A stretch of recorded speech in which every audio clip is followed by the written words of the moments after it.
Who is that? Says that we're live. Hey, Joanna. How are you? Let some folks get in here. I can't read that. It's Joanna with laughing faces. Oh. They must have said something funny before we came in. Kelsey has to read them because they disappear so fast on there. By the time you see it, it's gone. Oh. That's Courtney saying hello. Lazaria, how are you? It's good to see you. How's everybody doing? Man, it's so nice out today. It's actually feels like fall. It's like mid-50s, but it's rainy, windy. Yes. It's been storming all night. Oh, it's a fire truck. Hey, Courtney. And Lazaria's here.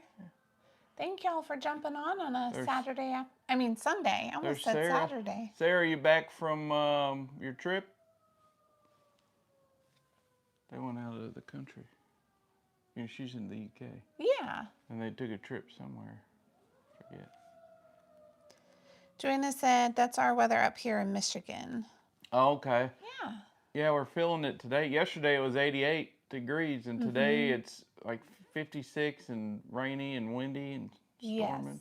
I think yesterday was our last warm day. Yeah. Lazaria said, dig your picture with Kentucky State and the horse. Oh, behind us. Oh, yeah. It says my old Kentucky home on there. Yeah, it's at like the state song, my old Kentucky home. Miss Lori said, hey, Josh and Kelsey, sorry I'm going to have to watch replay, have family over watching football. Miss Lori. Enjoy the game. Sorry about yesterday's loss, Miss Lori. That was a tough one. That's a tough one. Yes. But thanks for jumping in and saying hi. I know we need the voice of Coach that says, go Tigers. Yes.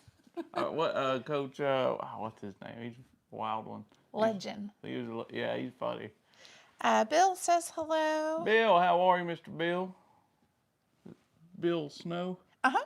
Yeah. I always remember Bill Snow. I don't know, that's one of the names you don't forget. You hear Bill Snow, and you know, there he is. Yes. Lazaria said she hears the sirens. She hopes that whoever they're going to is going to be okay. We do too. Yeah. There's quite a bit of them. It sounds like it's fire, EMS, and police out there. A lot of wind damage. Yeah. We have some storms going on right now. We have high winds and rain and all sorts of stuff. Supposed to taper off about 4. Mm-hmm. Good. Well, thanks for joining. Miss Lori said sorry for Tennessee loss, as well as Coach Oregon. Did I say that right? I feel like I just pronounced that wrong. Probably did. I probably did. Y'all, I can really Orgeron. Butcher some names. I can make a whole my name all the time. Yeah, I do. I can make a new name for you. I can do all sorts of stuff with that. So, oh, here's a joke. How does a ghost sneeze?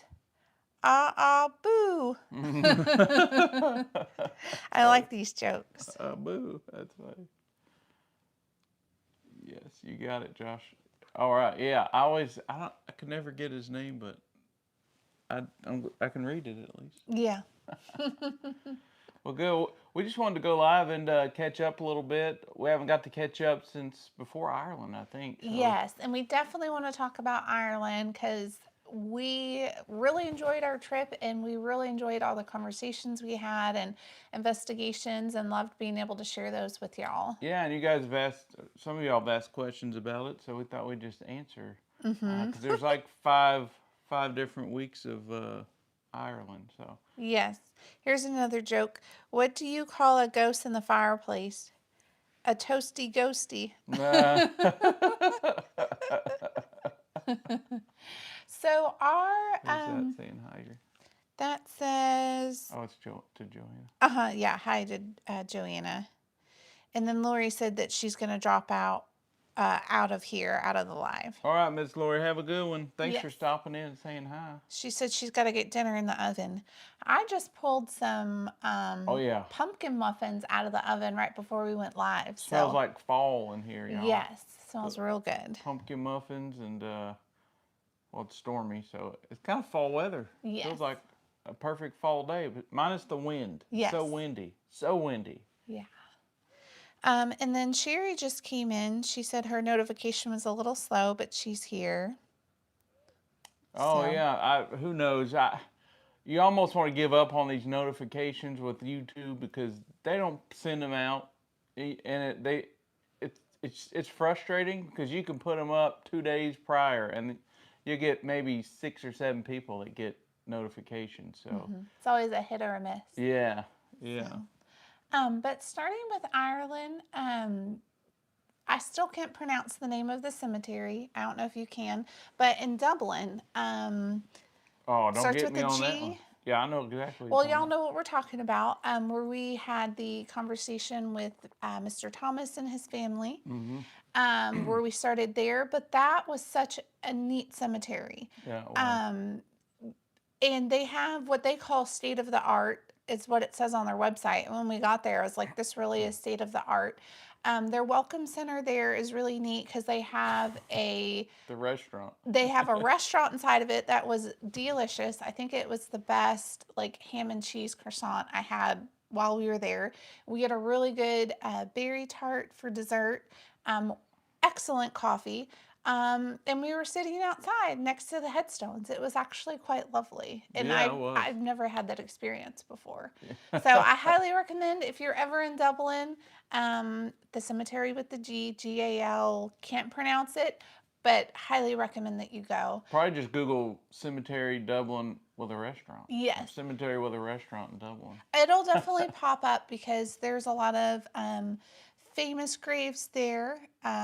So there's a lot of like neat historic tours that you can do that we just didn't have time to engage with, but they do have a lot of neat tours there. Yeah, because that place, I mean, we saw a little glimpse of it. Yes. What you guys saw was just a little speck because it was huge, but they do a lot of tours there, so you can't just, it's hard to just walk around and film. Then you might hear music from they have events and stuff, different events there, so yeah. What we showed you on the live through there was like maybe not even 3 full sections.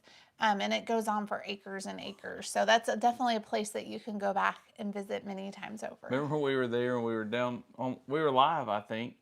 And we went down by the doors. Yes. And they told us to, was it knock? Yeah, they told us to to knock. Or something. Something like that. Yeah, that was funny. Yeah.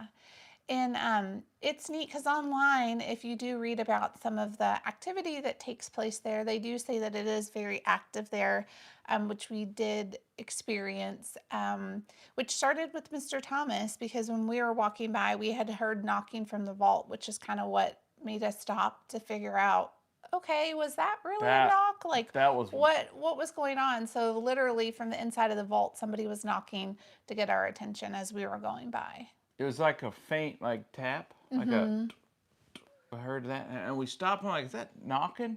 Then we hear again. I'm like, wow! And then we started getting responses on the spirit talker. And come to find out, it was somebody that was leading us to help someone else. Yes. I'm sorry. I'm gonna pause here and look at some of the comments. Miss Sherry, I see Miss Sherry's here. Good to see you, Miss Sherry. Lazari said the spirits, if they could eat, probably would devour those meals. Yeah. I seen, I think Francis came in, right? Yes, Francis did come in. How are you, Miss Francis? Good to see you. Sherry said, my husband watched all the Ireland videos with me. Usually his video gaming takes precedence, but he really loved the Ireland videos. Okay. And he said he was sad when they were done. Who is that? That was Miss Sherry. Miss Sherry, okay. Well, tell him thanks. I'm glad he enjoyed it. Yeah, we were sad too. It's a little sad that they ended. I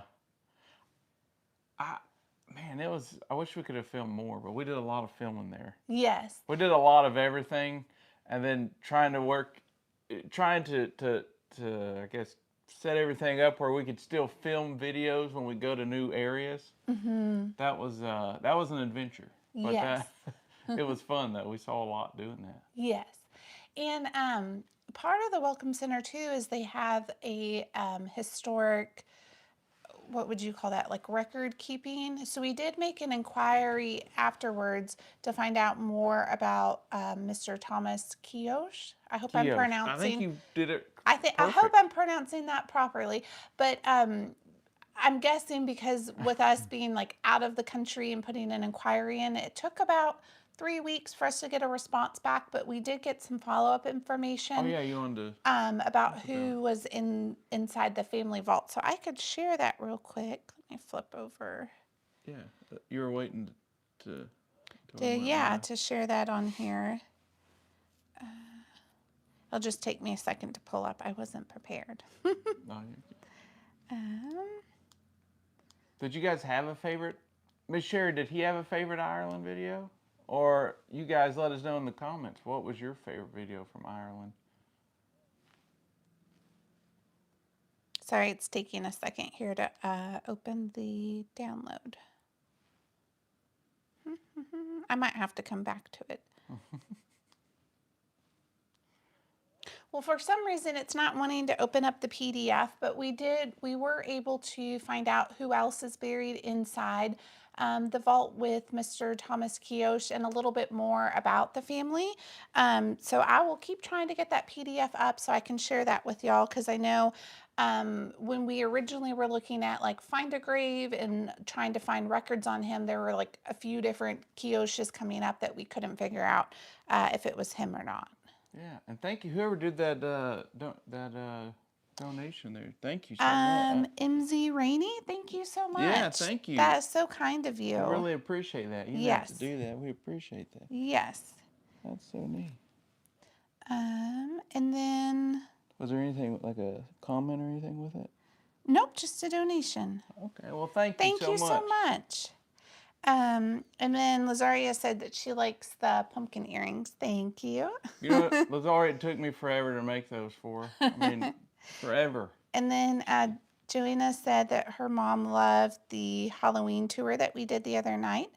And oh, good. Lazaria said she was out of town when we showed the skeletons. She was bummed she missed it live. And then Krim came in and said hello to everyone. Krim, how are you? How's okay. It's she's from Oakland, I think. California. I'm pretty sure. And then Lazaria said the history of seeing those buildings and you showing an Ireland spirit, such respect. Thank you. And then Sherry said he really liked the final video with the monks. I really liked the video where you had the camera focused on the cool arch. Sorry, I forgot which one that was. Okay. Wow, yeah. I'm trying to think too. There's so many arches there.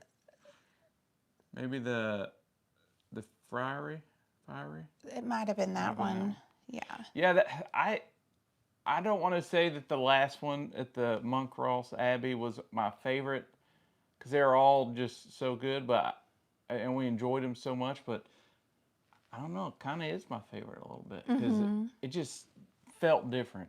But so much happened to that we can get into later. We had the visitors, and there's a lot that you guys didn't see. I cut some things out from film, so there's more that went on with those visitors, and we'll tell you more about it. But Kelsey, you got that up? Yeah, it's finally the PDF from the Dublin Cemetery Trust pulled up, which I think is so kind of them that they did respond back. Yeah, that was nice. So inside the family vault for the Kiyosh family that we spoke with, there was a Thomas Kiyosh who was age 43 that purchased the vault. And buried inside is and I'm going to try really hard not to butcher these names.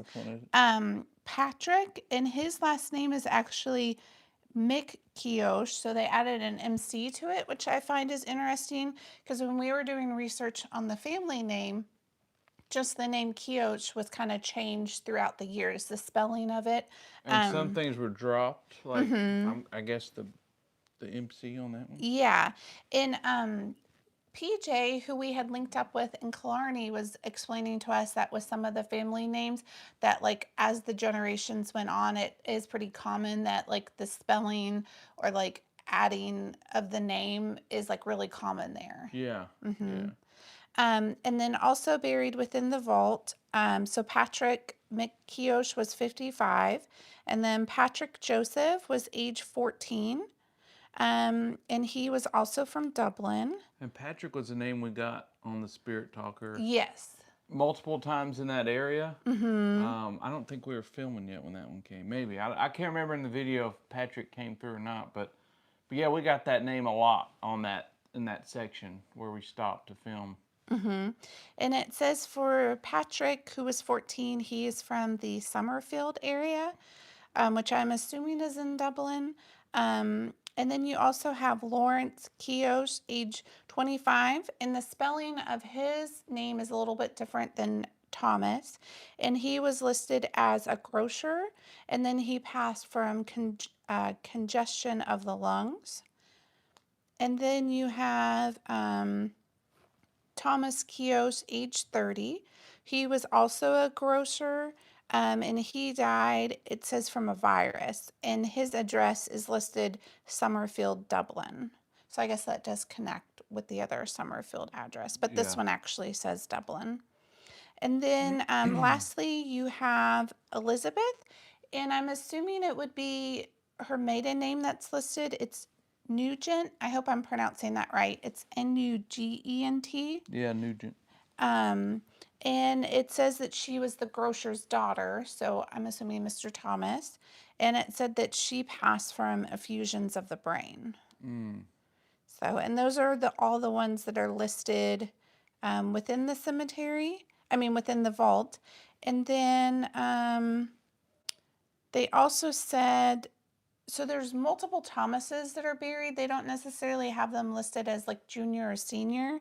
But the Dublin Cemetery Trust did say that the Thomas Keoch that purchased the vault, he was 45 and that he died on July 18th, 1869. That's the only death date that we have.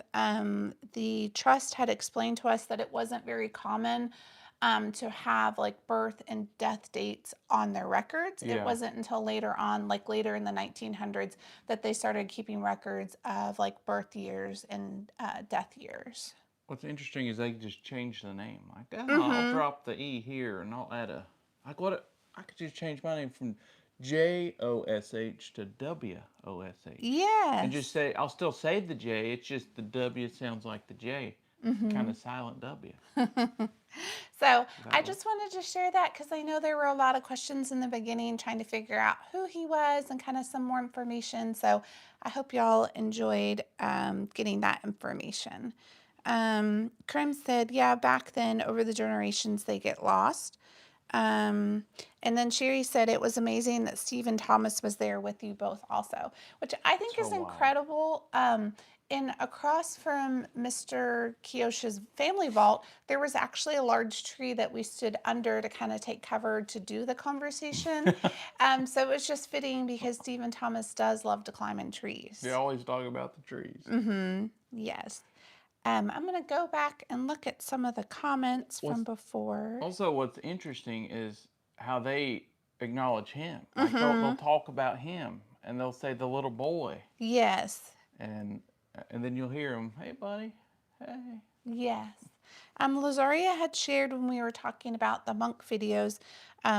What was interesting, my ST, so Spirit Talker, said monks day after your video, or it was the same night. This is the first I say that word has come up. That is really interesting. That is interesting, yeah. I think that's happened a few times for Lazaria when we've done videos where something similar has came up. Yes. And then Tara said, glad you like the responses I sent you from the session I did at our hospital. Yeah. I don't think I showed you. Yesterday she sent a, there's like a, the page that talks about their responses. Oh, you'll have to show me those after this. She has one that's like, do you want me to prove it? Lazaria said, so I gave y'all a shout out during that time. Hope new viewers come your way. Thank you so much, Lazaria. We really appreciate that. Sarah said, Ireland is ethereal on video, but there is on whole other scale. Is that ethereal on video, but to be there is on a whole other scale. Yeah, it is. It's incredible. It's breathtaking there. Oh, Francis said, sorry, I'm gonna have to get off. Grandbabies are on the way. Hopefully catch everyone on the next live. Thank you, Francis, for stopping in. Sorry if we missed you before you left. Yes, thank you, Francis. Have a good one. Yes. Don't spoil them too much. Okay, Yes. spoil them a lot. Just spoil the tar out of them. Have a good one, Miss Francis. She's so kind to us always. Yes. And Sherry just said, so cool you can find information on those people. Yes, I agree. The trust was a huge help in getting that. Because I will say that was an interesting part of trying to get information is like here in the United States, it's pretty easy to like search and get information on people who have passed because our record keeping, I realize, is so good, especially from like the 1900 census like forward. But I guess I naively assumed like going to another country, especially like Ireland, just because it's over in Europe and everything, that like they would have similar record keeping to us. Mm-hmm. So I was a little surprised to find that it was a lot different, that you couldn't just go online and search as easily as we do here. Yeah. But so I really appreciated the trust coming forward and helping us kind of navigate that. So I think next time, if we do get back out that way, if we do need information while we're there, I think researching it there in person, like finding local like historical societies, is the way to go versus just like depending online. Yeah, definitely. So, Yeah. and they said, Sherry said, yes, they do often say little boy. I think the spirits know him as a helper. Talking about Stephen Thomas. Yeah, your little phone thing lighting up. I don't know. She's listening. I don't know why it does that. She likes to listen to us talk, so she lights up. Y'all's little iPhone, little ring around the edge of the iPhone light up randomly. It's so weird. Joanna asked, did you eat a lot of local food? I would say yes. We try to eat local as much as possible. For Ireland, they don't necessarily have like A variety. a quote unquote like cuisine. Their thing there is that like what makes it Irish is it comes from there. So like It's fresh. it's fresh. So like fresh Irish vegetables, beef, Irish butter, beef, yes. milk, things like that. But there are like some standard dishes, I would say, like they're kind of more like homey and hearty, like shepherd's pie, Irish stew. But the time of year it wasn't, it was like end of summer. So I would say we didn't see as much stew, We were told a lot that the menu changes kind of based on seasons. Yeah, even though it's funny because they thought it was hot. It was 70 degrees, and people were like, They were so dying. hot. And I'm like, this is amazing. Like, It was Yes. 98 degrees when we left Kentucky. Okay. Yes. But the food's good. It's just, it's here we have such a variety and such, like, I guess maybe where we're from, we use a lot of seasoning. There's a lot of flavor and different flavors. There, they don't use a lot of seasoning. It's It's more basically simple. a little salt and maybe some pepper. So we definitely had to season our fish and chips for sure. Yes, and But- that was one thing we discovered because the first time we went to Ireland, we had kind of just assumed that, like, since there's so much fish and chips, that was like native to them. But then this trip, we found out that that's more English. And so a lot of the Irish locals were telling us that, like, they enjoy fish and chips here and there, but it's really not something that, like, they eat on the regular, that's much more of an English thing. Which is kind of sad because that was my favorite thing we had there. And then to Yes. find out, oh, it's not really Irish. It's like, oh, I guess I like the bangers and mash. Yeah, Would be my bangers. favorite, I But guess. I will say what was weird is like bangers and mash and corned beef and hash are like classics, right? Yeah. But a lot of the pubs didn't have them. And a lot of the locals told us that like you have to kind of make that at home now, that like a lot of the restaurants just don't carry it. But those are like classics. Yeah. Yeah. And definitely outside of Dublin. Dublin's so Americanized, to be just being honest. I mean, it's a lot of the same fast food and places. Now you go to the pubs, but then everyone's at the pubs, and then it's just it's not a quick process. Yeah. I would say our favorite meals were probably outside of the city, more Yeah. in like the small like villages and stuff. In the little pubs. Too. Yes. And the seafood, I would say seafood is very big there and it was delicious. It was all fresh. And when we were in the smaller villages, it was more so like local, like caught that day and then served, which was nice. And Kelsey and I are different because I get burned out fast, y'all. She could eat the same thing the whole time, pretty much, or the same 2 or 3 things. Mm-hmm. I get burned out so fast. I said 2 days of fish and chips, and I'm good. I'm burnt out. Yes. Or and then like the burgers like were good, Mm-hmm. just kind of flavorless but good. Yes. You could taste the freshness in the meat. That definitely different. Irish beef tastes just It's so much better. yeah. There's like natural good flavor in the meat. It's good.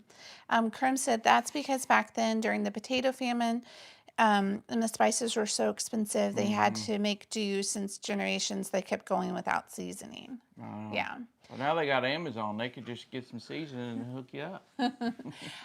I will say, when we were in Killarney, we did find this fabulous Argentina place that had like wood fire pizza and empanadas.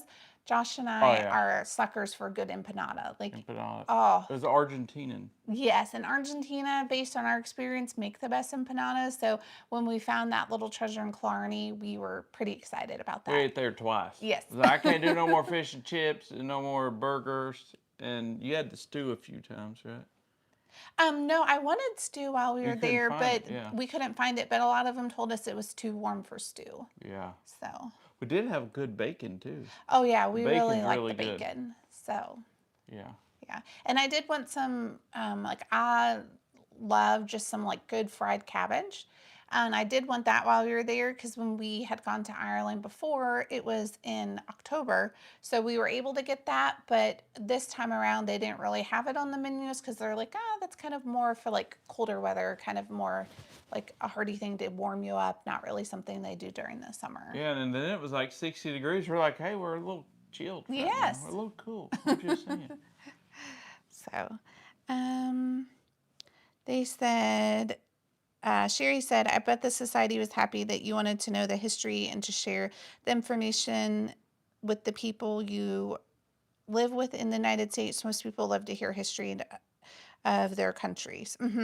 Yeah. Yes. Definitely. We did talk to a lot of locals, and they were always like happy and willing to talk with us about things. Yeah, it was interesting. At that cemetery in Dublin that we were talking about, there was a caretaker of the place, one of the groundskeepers, and one of many probably because it was huge. Yeah, that was at you're talking about the Dublin Cemetery? Yeah, so Okay, I said sorry. the same place we were talking about, and it's funny because he was very interested in talking to us. He knew about he was like, I know Boston and New York, In Texas. Texas, and Nashville. They know Nashville. You say Tennessee or Kentucky or somewhere they don't really know, but you say Nashville and they love country music there. So Yeah, because they really like bluegrass and country music. yeah, which was neat. It was neat. We had a good connection with that. But yeah, so he was telling us that his 2 nephews loved Walker Texas Ranger growing up, and that was one of the shows they would get from the States was Walker Texas Ranger, and then when they got older, they told their family they're going to move to the United States and become cops. Well, when they turned 18, when they both were 18, they saved up and they flew to United States. They flew to Texas, stayed with someone there, and then they ended up like getting in and going to the academy eventually, and then they became police officers, and now they're both Texas Rangers in the state of Texas. But they're from somewhere, was it near Cork, right? Yeah, they They're were somewhere like that. Yeah. So that was pretty neat. That was pretty neat. I would say when we were in both Dublin and Killarney, I would say that we met a lot of locals that had family that were in Boston and in Texas. Like those two seemed to be like the big connection for a lot of the locals that we had met. Yeah. So Yeah, a lot of Houston. A lot of people from Houston or know about Houston or travel to Houston. yeah. Sarah asked, did you have Bubble and Squeak? What is that, Sarah? I don't think we had it, so tell us what that is. Bubble and that says Squeak, right? Did I read that right? Where you at? Right here? Yeah. Okay. I'm curious what it is. If it's like a drink or a Did I read dessert. that right? Is that a squeak? Lee said, "Hello, you two. So happy to see you. Happy Sunday. Husband's Irish and me Irish in Czechoslovakia." Oh, who That said that? Lee, Lee. Hey, Lee. welcome. Thank you. How are you? Oh, Sarah said it's fried mash and cabbage. Yes, I have had that. Didn't know it was called that. I really enjoy it. Yeah, I didn't know. I've never had Josh that. likes a couple bites of it, but I don't even remember what it was. mash, it's mash like mashed potatoes and cabbage. Yeah, I don't remember where we were when we had it. Were we in Ireland? Yes. Oh. Oh. Yes. Catholic Biker Queen, how are you? I will say we did have good tea while we were there. Um, Coffee for me, I like what we called like brewed coffee or just a cup of coffee, but I learned there it's called filtered coffee, which is like a normal pot of coffee that you make at home. And most of the places don't carry filtered coffee. So I had to settle for just like little cups of espresso, which was fine. But I just enjoy a good mug of coffee. Yeah, it's a So, rough life for coffee lovers over there, for Kelsey at least. but the tea was really good. We did go and get tea a few different times. So, Yeah. yeah. Yeah, tea's good. So, I took a little Instagram. I did a little tea pinky picture for you. I feel like anytime I'm there and I drink out of a little teacup, I got to put my pinky out. Catholic Biker Queen said, "Good evening, family. I was at church this morning. Welcome." Well, thanks for joining us. Did you ride the motorcycle to church? Sarah said, "My dad loved it. He said it was simple. It was a staple growing up in Ireland. Oh, The okay. mash and cabbage." Wow. Yeah. Sherry said, "Try cooking pork chops in a fry pan, then fry the cabbage in the juice from the pork chops." Oh, that Awesome. is good. Oh, yeah, that is very Yeah. good. I like also fried cabbage and bacon. That's good. Somehow we've gone down the rabbit hole of Every food. time we're on live, we go down a rabbit hole of food. Yes. I will say one more thing about the Dublin Cemetery before we move on to the other Ireland videos we did. When we were filming at the Keosh Family Vault, while we were standing there, we kept seeing movement out of like our left side. And I actually saw a lady kind of peeking around a headstone. And so when we had finished up with the Keosh family, we immediately had said, okay, we need to go see who that is, like who's trying to get our attention. Because I remember every time we would pause because he'd have a tour come by or visitors come up, Kelsey'd say, somebody's peeking at us over there. They're watching us. Like I see them and they disappear. It's just like a kind of like a shadow, a figure around a headstone. You guys seen those headstones? It's like a wall of headstones. So you can't see who's coming from behind you or who's in front of you. They just kind of pop up. Yes. But Kelsey's watching this just kind of peek out. Yes. Peek out. And so then when we had finished at the vault, then we kind of got everything together, turned the spirit talker back on and started asking like, you know, who's trying to get our attention. And they were able to lead us directly to their headstone, which we caught some of that on camera and were able to put into the video of us kind of like going up there. But literally from where we were at the vault to where we ended up, the person who wanted to speak with us led us like step by step to that headstone. And they did confirm that it was them like peeking around the headstone trying to get our attention, which I just thought was incredible that like they had saw us talking with another family and then knew that they could also reach out to us, that they felt comfortable and trusted us enough to try to get our attention. Yeah, and she even said, I think she said Kelsey or the lady. Sometimes they say the lady. Yeah. Saw me. Yes. And that was incredible. Yes. That was so incredible. And that's where we had the old boy on the bicycle. Yes. Sat down in the bushes just to watch. It was crazy. Yes, we were, I would say, almost done with the conversation. We probably had like a few more things that we wanted to ask, but all of a sudden, here comes the man on the bicycle. Bag of chips, like and Fritos remember, or something. This place is like acres upon acres upon acres. So plenty of other places to go to, but he decided to post up at a tree, like not that far from us. Like, what would you say, a good like 50 feet or so? No, not closer that. Than that. Maybe 30 foot. Yeah. Like he was close, and he just rides up. First of all, now that I'm thinking about it, that joker had to ride a ways to get to us Yeah, because, from the front of the cemetery to where we were. yeah, Yeah. and just to pick that spot, Yes. he could have picked some better spots. There's all kinds of little nooks and crannies. Yes. And then it was just kind of comical that he gets off the bike, sits down, crisscross applesauce, and just pulls out a bag of chips and is just eating them, watching us like we were putting on a show. Yeah, yeah. And we're like, okay, well, I guess we'll move along because, we want to, even though his behavior is a little odd, we still want to respect him and we want to respect the people that we're talking with. So then we're like, okay, I guess we'll move along and you can come with us to help wrap up and finish this conversation up.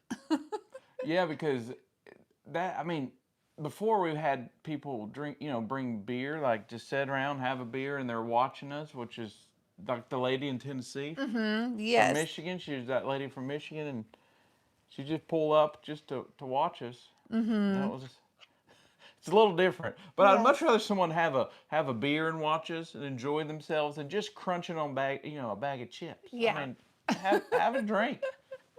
We're talking to spirits, so have some spirits. Yeah, Josh doesn't enjoy the crunching as Oh, much. I can't do food noises, people gulping and crunching and smacking. Can't do it. I got an issue. It really is bad. It's bad. I think we got some comments here. Tara said we had Thanksgiving last weekend, and Jerry said start talking about food and off we go. Very true. And she also said spirits are curious of us as we are of them, which is very true. And then Lee had said potato dumplings and sauerkraut and pork was a traditional supper. Yes. That sounds good. And Lee had also said that was a bizarre biker. And learning so much from you. And then back on food, Tara said pumpkin trifle was dessert last weekend. It was spice cake, pumpkin pie filling, whipped cream, and ginger snap cookies crumble for the garnish. Oh, that sounds That good. sounds amazing. Who made that? Tara for their Thanksgiving week. Thanksgiving, they celebrated it last weekend. Oh, she's in Canada. Yeah. So okay, I didn't know y'all had a Thanksgiving. I feel like a dummy now. What's it called? Is it called Thanksgiving there? I'm just curious. That's really cool. And actually, hey, you know what? Maybe next year we need to fly to Terrace, okay? And we do have Thanksgiving Thanksgiving in October, and then we come back, and then November we get a double whammy because then we got Thanksgiving. there. And she said, yes, it is called Thanksgiving there. That's awesome. Okay. Yeah. So then that was the Dublin Cemetery. And then from there, we made our way to, I always call it Powers Court, but the technical name was it St. Patrick's? St. Joseph's. St. Joseph's. Yeah. So St. Joseph's Graveyard. Cemetery. Got it. Isn't graveyard when they have the church and cemeteries when there's no church? They say traditionally, yes, but then you still see it say cemetery. Still see them interchanged. So St. Joseph, so it was right next to Powers Court, which is at the base of the Wicklow Mountains. One of our favorite places to visit. Our first trip to Ireland, we made it out there, and this time around we had to go back, and it was just as lovely the second time as it was the first. Yeah, that's where we got lost. Yes. We went and talked to Mr. Job. And then, then we went to Powers Court. And what's the movie? I'm trying to think of the movie they just filmed on Netflix or a series. Oh, Wednesday on Netflix. Well, yeah, they just filmed Wednesday. So we found out that anytime there's a cemetery scene, it was filmed at Powers Court in Ireland. And at the family cemetery, which has like a 10-foot iron fence and a lock, so there was no way of us getting in. We did stop by on the outside to check it out, but the public's not able to go inside of there. No, you can't go in because it's actually the original family. But they filmed a few movies there. Yes. And that one's like probably the biggest one he said. But it's funny because last time we were standing in front of that same gate and a black cat comes walking out right up to it. It's a real sweet cat.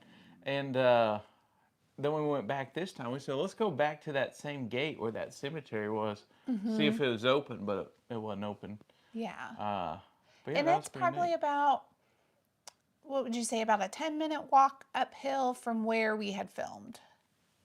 Boo, yeah, at least 10 minutes, because you Maybe got that long 15. stretch of the horses. Yeah.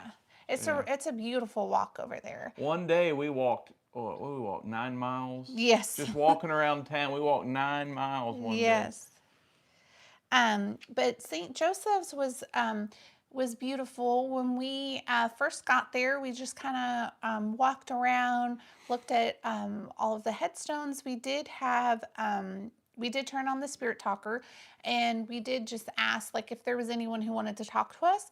We originally did feel drawn to Mr. Job, and we were going to set up there, but with the spirit talker going, we had somebody who decided they wanted to play a game with us, which we didn't realize till like after the game was over that we realized we were playing a game. It's not a fun game when it's just you playing by yourself. Yeah, so it was kind of a wild goose chase because we like literally played almost like hide and seek in the cemetery. Like if people were inside the church watching us, they were probably very confused about our walking pattern Oh, because yeah. we were like all over that cemetery looking for different things because like we were interacting with somebody and they were telling us like go here or like look for this name or like I'm here. And so we'd go to that area. So we literally for probably about 30 minutes zigzagged all over the whole cemetery. And then finally I'm like, you know what? I think somebody's playing with us. And then we realized, yes, somebody was playing with us. So we made our way back to Mr. Job and had asked him if he wanted to speak with us. And he confirmed yes, that like he had been waiting. And so he did say someone's, what'd they say? Joking Yeah, or somebody's joke or joking something? with you. Yeah, So he confirmed that. yeah, so they did have a bit of fun with us.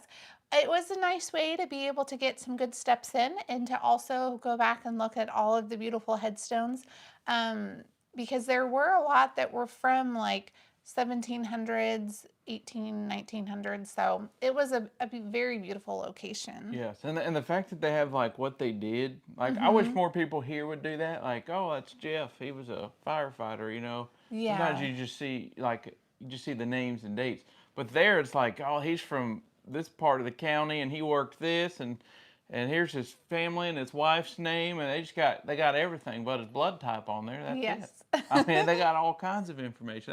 That's neat. I think that's a good way to honor somebody. Yes. Because we would have never knew that history about Mr. Job, and someone like that really should be honored and have their story out there. Yes. Excuse me, I had a hiccup.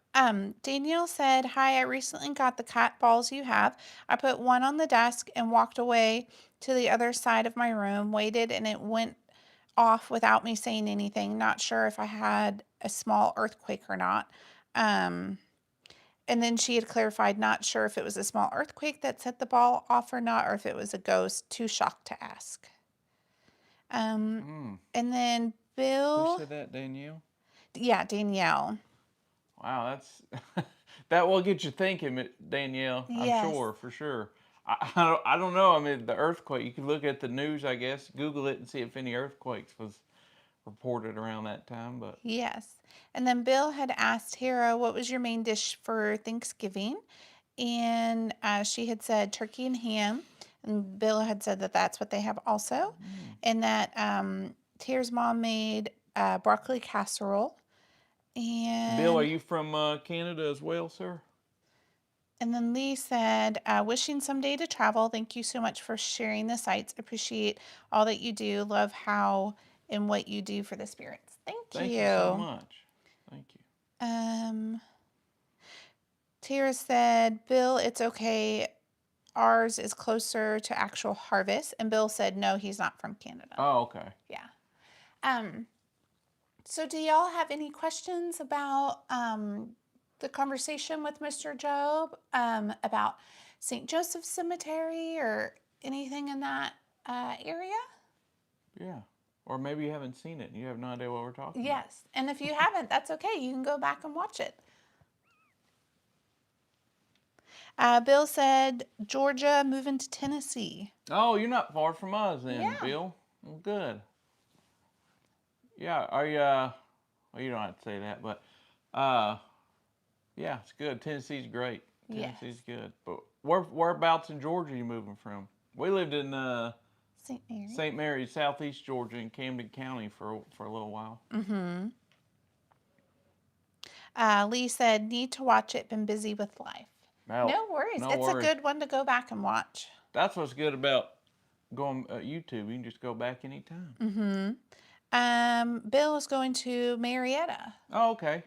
Yeah. Marietta, yep. Very nice. North of Atlanta. Mm-hmm. Yeah. So. Good. Any questions? Nope, not yet. We'll give them another second, and then we'll move on to the monks. Oh, yeah. The first friary. Yeah. Where the pigeons were. Yeah. I will say, filming Mr. Job's video was very interesting. Because we were right by like the main road, and so then you had people who would like walk up the hill to the Powers Court to visit, but then you also had like large tour buses going up there. So kind of having to like ask questions, pause, was very interesting, and then like staying on a swivel because the cemetery is right next to a church, and the church was open for people to go in and pray and things during the day. So we were just like on a constant swivel while talking to Mr. Job, but thankfully he understood and wasn't too distracted by our constant looking around. Yeah, and one thing in Ireland, what we found out is the paranormal is just not as accepted there as it is in the U.S.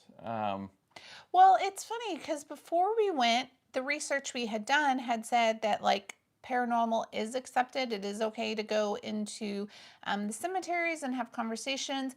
So we went in with that knowledge, but then after we had been there for a while, we found out from locals that paranormal is really only accepted in certain areas of Ireland. And it's more like instead of you investigating, you go on a paranormal tour. Yeah. And they tell you the stories and all that. So it's kind of like it's just different because people look at you and they're wanting to, like I'll get more to the questions we got at the Monk Ross Abbey, but there's a lot of that where people just like, oh, are they investigating? Is this ghosts or something? They want it. They really get curious. So, yes. Yeah. And they said that the biggest thing, so like depending on what area you're in, but the biggest thing for them is respect, which is like our big thing. So it's like they don't mind it as much as long as you're being respectful. Like they really frown upon like antagonizing or like poking or making fun. Or equipment. They're not they don't want. Yeah, they don't like a lot of equipment. So like they really want like respect, that you have a high amount of respect for them just as you would of the person sitting in front of you. So I think for us, like with the way we did our conversations and our investigations, we were okay, and like they didn't really raise too many eyebrows at us because they saw like how respectful we were being. And we were kind of low key in and out. Yes. I mean, if anybody asked what we were doing, we always said, "Oh, we're just traveling. We're doing some filming for friends back home." But that was about it, really. Yes. They said, Catholic Biker Queen said, I thank you for your videos, Josh and Kelsey. You're most welcome. And Sarah said, would you ever go to the cemetery like Richard is in, or is that nowhere near you? Richard. Oh, Little Richard. Oh, I miss Little. Richard. Would you ever go to the cemetery Little Richard is in, or is that nowhere near you? I don't even know where he's buried. Sarah said, it's very old school and Ireland. Oh, talking about the conversations. Sarah, where is Little Richard? Tell us and we might be able to answer. We don't know where he is. And then Sarah had said it is very old school in Ireland, meaning it's very like traditional. It is. It's neat though. It's good. It's good to go to a place that's so much slower. Yes. And just kind of just simple, more simple. Yes. We like that. Like we could live. We were like, yeah, we could live in Ireland for sure. But yes. I'd have to have a lot of seasonings, okay, when we cook food, because I can't just do a little salt and a little pepper. Yeah. She said Macron. Macron. Macon? Macon? Are you saying Macon? I don't know where Macron is. We know where Macon is, but Macon, Georgia is near Atlanta. Yeah. Actually, I think he's from that area, Atlanta area. Yeah, I was thinking that, but we'll Yeah. see what she says. Yeah, if we go through there, we'd stop. Yes. We've been all around that area. Joanna's laughing at you. She's laughing at me. Now, I will say where Sarah's from in the UK, from what we've read, paranormal is a lot more accepted in the UK, and they do have, they're a little bit more open about like paranormal investigations. So, Sarah, tell us, is that accurate information that we have from the reading we've done? Yeah. that's the Sarah one. said that's the one, Macon. Yeah, Yes, that's yeah. like about 6 hours. Yeah. About 5 hours, 6 hours away. Yeah, so that's something we can consider. Yeah. All right. So Sarah, let us know, is paranormal accepted in UK? I'm just curious. From what we read, it says it is. And if we come one day, you gotta be our tour guide. Yes. You gotta go with us to all the cool places. Yes. Well, you know what we found though when we were in Ireland at night. She said, "Yeah, we love it." So it's true. And so it's a lot more acceptable. Yeah. Yeah. Yeah, because there's shows and stuff on YouTube and stuff. Well, I just lost the train of thought here. I don't know where you were going. I was going somewhere. Was it about Macon, Little Not Richard? Macon, not Little Richard. Paranormal in the UK? Yeah, I think so. I'll get back to it. It'll come to me. Okay. Let me know when you get it again. So, okay, so we've done Dublin. We've done St. Joseph's. Sorry, I got it. And I don't know why I raised my hand just now. I do that all the time. Y'all, when we're filming and I get a question and we're out in the cemetery, I'll be like, oh, I got a question. And I'm like, wait, I'm going to put my hand up. But so when we were in Ireland, we started watching some of the TV shows. So all their they got all the shows that are in the UK. Like, it seems like all their TV comes from the UK, to be honest, except for like a local news coverage or something. Yes. So we're watching the Now 5 or something network. Something with a 5 in it, remember? Yes. And it was fantastic because it was live, not like live, but it was like more reality of the Garda. And no, they don't call them Garda there, do they? Well, do they say Garda in the UK? I know they do. Sarah, do they say Garda in the UK or is that just Ireland? I think they say police. Let us know. But yeah, it was about the police and like the traffic, writing tickets. It was just so different than here. And then we watched it was like a truckers, similar to like ice road truckers kind of, but they were in like rural areas of the England, I believe. Yes. And I really liked the murder investigations. I found that was very interesting. It feels like it takes forever though to solve a crime. I'm just saying. Yes. It's a little slower process. I don't know why. I found it interesting because, like in the United States, I feel like police and like detectives are kind of like a one-man show that does like the role of 5 or 6 departments. But in like UK and Ireland, it seemed that like they have different departments for different things. So it wasn't just one officer doing like 6 different things. They had a department for each different thing. So that's why it seemed like the investigations took a little longer because you would have like 5 or 6 teams working on one case versus just that one person doing all of it, which was just fascinating to like watch how they like came together and how they handled and did things. Yeah. And then it was just interesting too, seeing how like in America, how they have to deal with like so much more like weapons and different things, but in like UK and Ireland, it was mainly just like knives are their biggest concerns. Yeah. Like that's a like, really big we got to difference. get these knives off the street. And they might only be talking about like a 6-inch blade, like nothing like. That's a problem there, though. It is. They get a lot of stabbings and stuff. Yeah. So. How did we get on that? I don't know. You took off on it. But we became obsessed. Like that was like our nightly routine before we would go to bed. And Sarah confirmed it is Now 5. Now 5. I like that. Now y'all know behind the scenes what we were doing at night as we were in Ireland, as we were wrapping up our nights. We were glued to Now 5. Now 5. So reality. tell Now 5 to throw us a little sponsor. Yes. I wouldn't complain. I'm just saying. Y'all should go online and check it out. Put it see on if you your can network. Find it. Now 5. Let's see. Catholic Biker Queen said Little Richard famous memorial. She brought it up. Sent us the information. So it is in Macon. So here we go. Oh no, that's in Huntsville. Madison County's Huntsville. That's Huntsville. Well, no, it Right? says he was Oakwood born one. in Macon, Uh-huh. Tennessee. Death. Okay, so he died. Oh, Tullahoma, down south of Nashville, Yes. Murfreesboro, that area. And then it looks like he is buried at Memorial Gardens in Huntsville, Madison County. Yeah, So that's he that's interesting that he was born in Macon and then he had passed in Tennessee and then now is buried in Alabama. oh well, that's 4 hours away, Mm-hmm. so it's Yeah. not too bad. No. Huntsville's a nice little area. Yes. Lazaria said she had to step away but is back now. Excuse me. And then she said, by the way, tomorrow, 4 p.m. Eastern, CFAN Spirit Box session is with Linda Lane's mother and her daughter. All right. So, and then Tara said Good. she'll definitely be watching the Definitely. Now live? 5. Now 5? Yeah, that's. Or actually, she's probably going to be watching CFAN's Not Now 5. They're both good. Either way, watch both of them. Yeah, either way, you should check them both out. So, Oh, see, I didn't know you could zoom in on that. apparently you can. Okay, so now that we've been down that rabbit hole, we've talked about Dublin, St. Joseph. Now let's talk about the first fiery. Well, first of all, let's talk about PJ. Yes. We met PJ, got to know PJ, and yeah, it was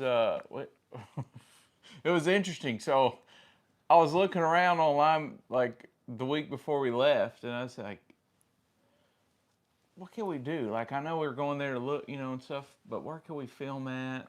We had some ideas already, but we kind of want to get a little more idea. And then typed up paranormal, and and this guy came through. His Facebook and all that popped up. Yes, and I will clarify, we were looking to connect with somebody in Killarney Yeah. because Dublin, we felt pretty comfortable navigating around, like in Dublin and around Dublin, just because their transit system there will take you about 3 hours outside of the city. And with us have gone, I can't talk. Since we had been there before, we felt pretty comfortable navigating like the tram, train, bus, and so we could figure that area out pretty well.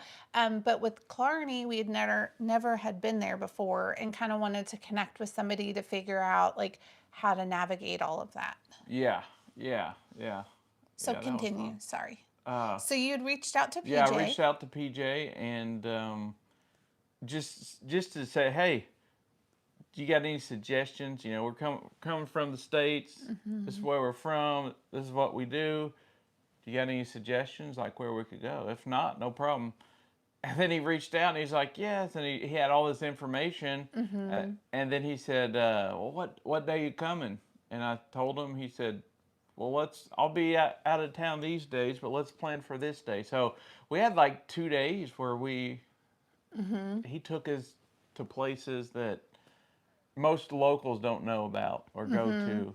We got to really see like a lot of Ireland. I didn't get to film a lot.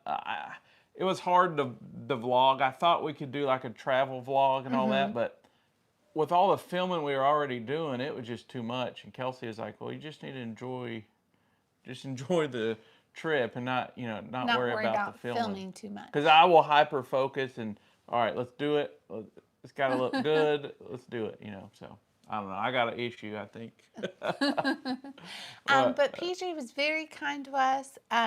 He, like Josh had said, took us around places we never would have discovered on our own.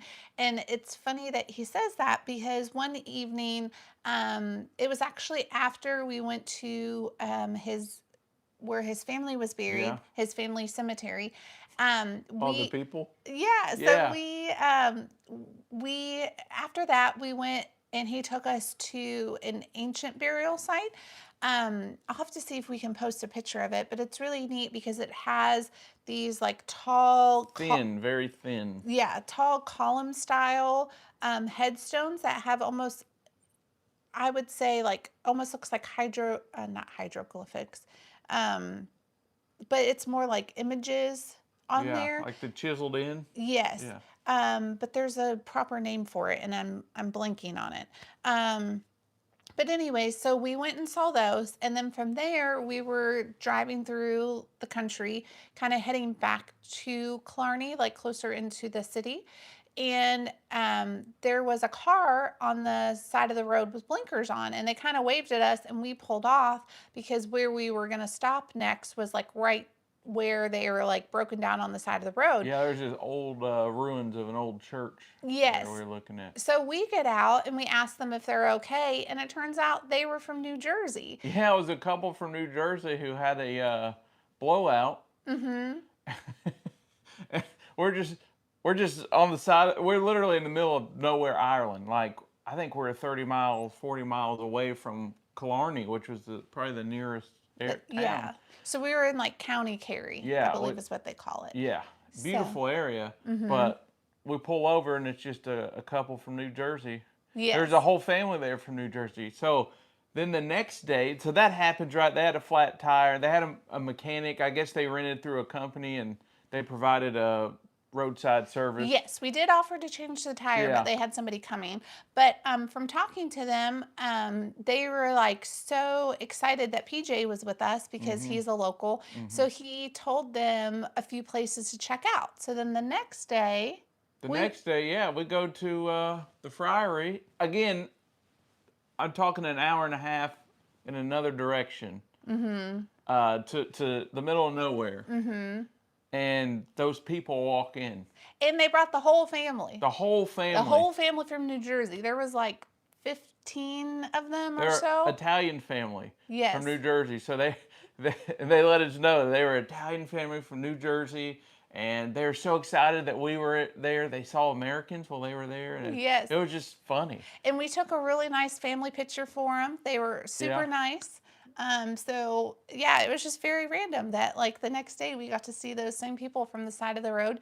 So after they had left, then we did get into our investigation, and there were a few other people that kind of stopped in while we were there, but for the most part, it was pretty quiet location. So Yeah, we did stop some. You know, we try to cut all that out. You guys don't want to sit and listen to us sit there and whisper and wait on everybody to come to pass by so we could keep filming. But yes, there's a lot of it was neat because we had activity in that hallway. oh wait, before you get to that, we should talk about the family cemetery if we're going in order, and then get to that one. Family cemetery. Yeah, because we did the PJ's Oh, family cemetery okay. first. Go ahead. But I'm gonna catch up on the comments really quick. Lazaria said thanks to PJ. Melissa said, "Hey y'all, finally caught alive. I've missed everybody. Hi Melissa, thanks Hey, for joining." Melissa. Sarah asked, "How did you get on being on the right side of the road?" Sarah, we did not drive. No, I ain't driving. We had other people drive us. But no, we did not drive. We walked a lot, and we had drivers. We did a jaunting. Yes, that Yeah. was lovely. We met an old man there. It was really cool. His son was a local pharmacist, and he's been driving people around that area on horseback in the jaunting, doing the jaunting tours for, I think he said 30 years. Yes. So Nice old man. Told us a lot of history. He made a lot of jokes. I didn't know you could make leprechaun jokes there. I thought that was kind of, maybe you shouldn't. And he joked about leprechauns all the time. Yes. Anytime we see a hole in the ground, he'd say, "Let me tell you, there's a leprechaun. He lives in there." I'm like, what? yes. He was a funny old man. He really was. And then when we were leaving the national park, there was an old like cottage that was painted white, and they had a sign on the outside that said the White House. And so he stopped. He's like, "Look, take a picture. It's the White House." We have a White House here, yeah. So Sherry said, "Both of you were way more respectful than the people with alcohol and laughing loudly. You were respectful of those people and the spirits." Thank Yes, we will get to that. Yeah, well, there's a lot to that situation. Yes. Sherry said, "Hi, Melissa. I'm a little behind on the live. I had to pause to go do laundry. Housework never ends." It sure does not. Lee said, "Can I share a story? It's about Dalen. When he was showing his new room, the spirits in my house turned on my coffee machine, started brewing. The next morning, EVP asked them if they did it. Lee said, they said yes. I asked what we were watching, and they said Dalen. Wow. Wow, that's incredible. That is. I'm Wow. glad that you shared that, Lee. Yeah. So they enjoy watching Dalen's content with you. That's pretty cool. That is cool. Yeah.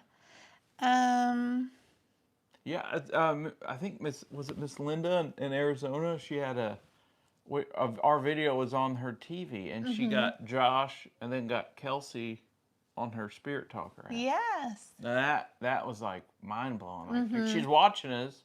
I'm pretty sure it was Miss Linda from Arizona. If she's in here, she could let us know. But Yeah. And then Sherry just said PJ's an awesome person. he is. I tried to pay him. I tried to give him money. He would not take a dime. He said, Yeah, not even for they don't call it gas, they call it petrol. Petro. Yeah. And then Sarah said, found my great grandmother's grave last week. That's pretty Wow. interesting, Sarah. Where is she? She's buried in UK or in Yeah. Ireland? So then we'll get to the monasteries in just a second. But continuing on with PJ, he did take us by his family cemetery, which was just incredible. We say his family. It's not his family cemetery. It's where his family is buried. Yeah. I should clarify. Yeah. Where some of his family is buried. Because there's a lot of, they've been there some of them since the 1800s. Yes. So he grew up going to visit his family who passed away, and all the funerals and everything's been at this place. Yes. So when we say family cemetery, it's not just his family. Yeah. But that was a really neat location. In the video you can see, and then also I believe in the pictures that you had posted, you see the ruins of the original church, which is what we had filmed inside of. And then you also see the ruins of quote unquote new church, which is still like hundreds and hundreds and hundreds years old. And PJ had let us know that his team actually had done an investigation inside that newer church before it was like officially closed up. And then they had also done an investigation where we had filmed our video because there was some activity that was going on there. So it is a pretty active location. And then he had also shared with us, so the cemetery is right off of the main road. And off of the main road, you have not only cars, but you also have bicyclists that take that like main road back into the local village there. And there had been somebody who had a bicycle accident, who had actually was hit and killed right outside the cemetery. I forgot about that whole situation. Yes. Yeah. So do you want to go ahead with the story since you're remembering it? Go ahead, you got it. Okay, let me know if I'm remembering this right. So we were outside the cemetery walls and we were walking, and he was telling us that one of the times when they had investigated, that a lady that was with them had seen a cyclist go by and then had just kind of disappeared into thin air.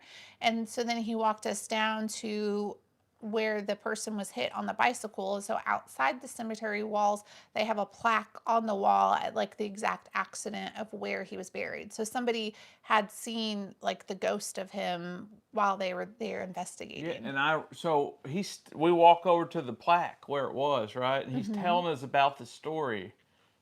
And it got so cold in that area. Remember, it just changed. The temperature it got cold. And we were telling him that, and he said that, people have, had encounters with possibly, you don't know because there's a cemetery there, but more than likely the person who was struck, that passed from the getting hit. So, which I'm sure there's a lot of them because you're like inches. You can't just walk down the road. No. It's like inches from traffic. Yes. It was interesting. Yeah, it was for sure. And I thought we could both get taken out by one of them Dublin buses. Yes. Those mirrors. Right here. Y'all, you're walking down the sidewalk and you got a bus just hauling tail, and this mirror is just right here by your head. you're like, oh no. Yes. That sure perk you up, that's for sure. Yes. And so when we had gotten to the cemetery, PJ had took us on like a quick tour and had showed us around, and at the end had showed us that spot. But while we were walking through, Josh and I, when we got to a certain area, both kind of had felt heaviness. And that's when PJ began to explain to us that um, this part that we originally were walking through was considered to be holy grounds because there was a church and then there was the graveyard. And we had kind of walked to the back side to what is now like a newer location because so many people are buried there. They have added to where the like original cemetery was. So when we got to the back side, kind of where the newer section was, there were still some like old headstones that were there. And he had explained to us that, you know, a long time ago, that if you had Taking your own life? yeah, taken your own life, that you were not allowed to be buried on the holy grounds. And so you were buried outside of the cemetery. And now these people are technically inside the cemetery because they've put new graves around them. So when he was explaining this to us, we just kind of like kept feeling a lot of like heaviness. And so when we had gotten done kind of taking our tour and walking around, PJ gave us some time to spend there so that way we could kind of address what we were feeling, which was very kind of him. So he, you know, went back out and kind of waited off to the side. And so then Josh and I turned the spirit talker on and we kind of like started going where we were like feeling pulled to go to. And that's how we ended up back inside of the ruins of the old church. Speaking of Mr. Thomas, right? Thomas Yes. Sullivan. And then it turned out that like he was helping bring somebody forward who had, you know, experienced taking their own life. Yes, and I told you this too. PJ told us this. He had a family member that's resting there that did the same thing. So I don't know. He kind of wondered maybe if that had something to do with it. Yes. Because they did confirm that like they knew PJ, that they had seen him before. Well, they share the same family name, last name as well, and he talked about that. Yeah. And then he said he did have a cousin who did the same thing. So Yeah. so maybe it's connected. Maybe that was connected. That's interesting. Yes. And then, so when we walked in, you guys see that flash. I'm like, whoa, what is that? So something they experienced a lot there when he was investigating was shadows on the wall going around the wall and just popping up in front of you. And so I didn't know, maybe that was something similar to that. So it was active there, but And then we also were touched while we were there. yeah, we got touched. So. Yep, while we were standing there.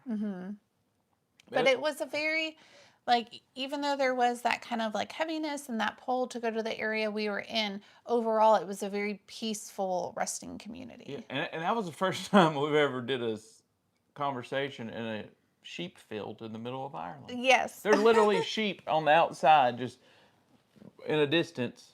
You know, you can see them out there just grazing. Like, wow, we're in Ireland right now. There's a sheep farm surrounded by mountains. Yes. Hey, it was a good day. It was a Yes. good day. Yes. Do you guys have any questions about that conversation or that location before we get to the first monastery? I know that there was a lot of questions that came in about that, so you guys might be saving your questions for those last two locations. Yeah. Which is fine. So, let's see. There hasn't been too many questions. Too many questions. Sarah did say, been using Spirit Talker the last couple of days. I keep hearing a Spanish lady in our apartment. That's interesting. And then Sherry. Wait, she's out. You're still out of town, and they went to another. She's in Spain, isn't she? Yeah. Yeah. I think you went. Yeah, Spain. And then Sherry had said, "Don't blame you. I hate driving around here. Never mind to deal with being on the correct side of the road too." Talking about us not driving there. Oh, okay. Yeah. I thought that's Miss Sherry. I thought someone from there was talking to us. We actually do have a couple of people that found us from Yeah. there that are subscribed. Yes. I think I don't remember her name, but she came in the other day and said hi. She did. Well, so if there's not anything about that, then we'll continue on with our little recap here. Yeah. So the first monastery we went to was called the Fiery, and PGA did take us to that location. Um, and that's where the New Jersey family popped in on us. And another really neat thing that had happened there is we got to the location. We did set up some different equipment. In the video, you do see kind of some of us trying to use the equipment and pauses, but there was a lot more that we did cut out from the video. So we did go around to like several different like rooms within the monastery, and just to see like, could we get a baseline? You know, was there somebody like in a particular area versus another area? So we did spend quite a bit of time there. I do want to say one quick story, and then I'll let you talk about the prayer hall, because you were starting to say that and then I cut you off like 10 minutes ago. Oh, you're good. But a really quick story I have to share. While we were having the conversation that we did put out on our channel, y'all heard Judy come through. Yeah. And I kind of got distracted by that a little bit, and I had to like refocus on the conversation. So while that was happening, PJ was actually outside of that room, and he was kind of in the main, what would have been like the chapel area, kind of that open air area where they show some of the headstones. It was outside. It was outside. It was outside of where we were filming. Yes, so he was outside of there, just kind of keeping watch in case any visitors were coming up. So right when Judy came through on the necrophonic, there was a snow white butterfly that was outside that was just fluttering and dancing around. And PJ thought that was kind of odd because he had never seen a snow white butterfly like at that location, and it's not really something common that they see in Ireland very often. So it just really stuck out to him. Remember though, after we were filming, we're done. We were wrapping up, and that butterfly flies right into where we were at. Yes. And then flies back out. Flies back out. So then a little bit later in the day, we are visiting a historic site of a saint. And while we're walking through a field to get out to this historic site, a snow white butterfly starts to follow us again, just comes out of nowhere and starts to follow us. He couldn't believe it. He was And like, so what? then PJ stopped and he was like, okay, this is weird. Like, I've never experienced this before. And he started to tell us about the snow white butterfly that came up at the monastery. And I immediately just started giggling. And I'm like, okay, I have to tell you who that is. Like, that is my mother. Like, we told her like she wants to come hang out with us while we're in Ireland, she can. So obviously she listened and she came. And he was just like blown away by that. Couldn't believe it because he's never experienced anything like that. So I just thought it was neat that like Mom took us up on the invitation and decided to come hang out in Ireland with us. So I just wanted to share that because it was a really neat experience that happened. That was. So. That was incredible. And throughout the trip, we saw white butterflies just pop up. Yes. So I will give you the mic now, even though you have your own mic. I got my own mic. But you were talking about the prayer hall. The prayer hall. So this is at the Fiery. So this is like the first monastery video, the daytime where the one. pigeons were. Yeah, where the pigeons were. We wanted to try to film in the prayer hallway. And I showed you on the video, we walk through where they walk around. That used to be covered, but it doesn't have a roof over there anymore. But yeah, we walk around. That wind is howling out Yeah, it is. And we said, well, let's film here. So when we first set up, they were active. They were talking on the Spirit Talker. They were okay with us filming there. We asked permission, and we gotten some positive. You know, we got let's see, right when we set up, they started on the what's that? Flux. Started lighting up green. But you kept going. They kept doing it. And we kept asking, okay, could you step away? and then once we started filming and asking questions, it Yeah. just Just like stopped. silence. So we went inside to where they actually prayed. That was the prayer hallway. Now this is the prayer chapel, I believe what he said. Mm-hmm. And nothing. Yeah. Like It honestly felt like okay, we probably should just leave. Like not in a bad way, but like there's nothing gonna happen in here. yeah. So like initially when we moved into like the prayer room, the flux went green, acknowledging like yes, there was somebody there, but then after that it was just like silence again. And then we just kind of got this feeling of like, okay, we need to step away from this area. And I think I made the comment of like, okay, this is their prayer area. This is not an area that you talk. This is an area where you are silent, you meditate, you pray. Like, so it kind of started to make sense of like Why they weren't why they're talking. like, okay, yes, we're here, but no, we're not going to talk in this area because this is not the proper space Sacred for, area. yeah, this is not the proper space for a conversation. Yeah. So then that's when we moved to the dormitory, Dormitories. which you sat there and you think, how in the heck is this a dormitory? Like, where's these beds? Where'd y'all sleep? But yeah, it was the dormitory. So, and that's where you heard the conversation and the white butterflies. But yeah, I just want to say that like they did not want to speak where the prayer was at. Yes. Um, Now, do y'all have any questions about that location or about that conversation? Um, PJ did bring a couple of what he calls trigger objects for us to use. So in the video, you do see a medallion that was from the war, and we also had a cat ball by it just in case they were to like touch it, the cat ball would go off. And the reason why he had brought that with him is if you read the history of that monastery, after the monastery was closed during one of the wars, it was used as barracks for their army.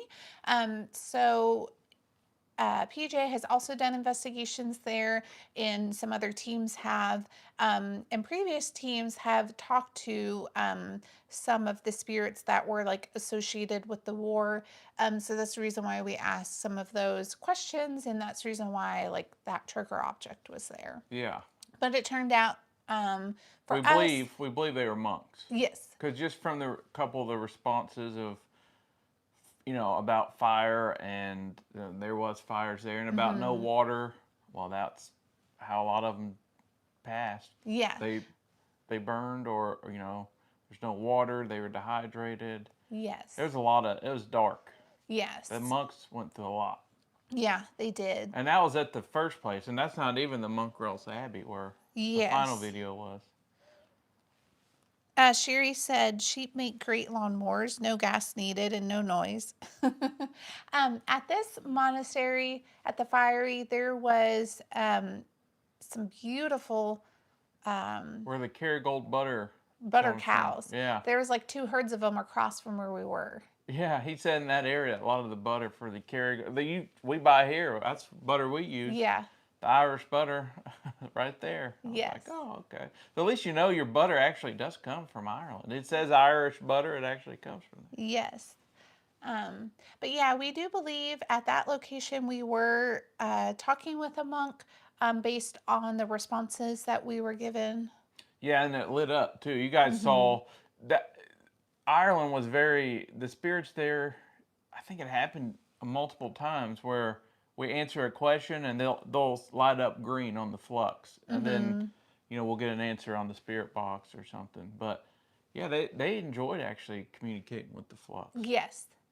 And the other equipment that we had there that wasn't shown on camera that we had like tried in the different spaces, we did have a REM pod. EMF reader. We had an EMF reader, and then we had cat balls that were out too. We did not get any activity with the REM pod, but the flux, they enjoy that flux. Yes. And I kind of wonder, when we were at the Ross Opera House doing an investigation, the spirits there had told us that they were kind of afraid of the REM pod because they were afraid of like getting electrocuted.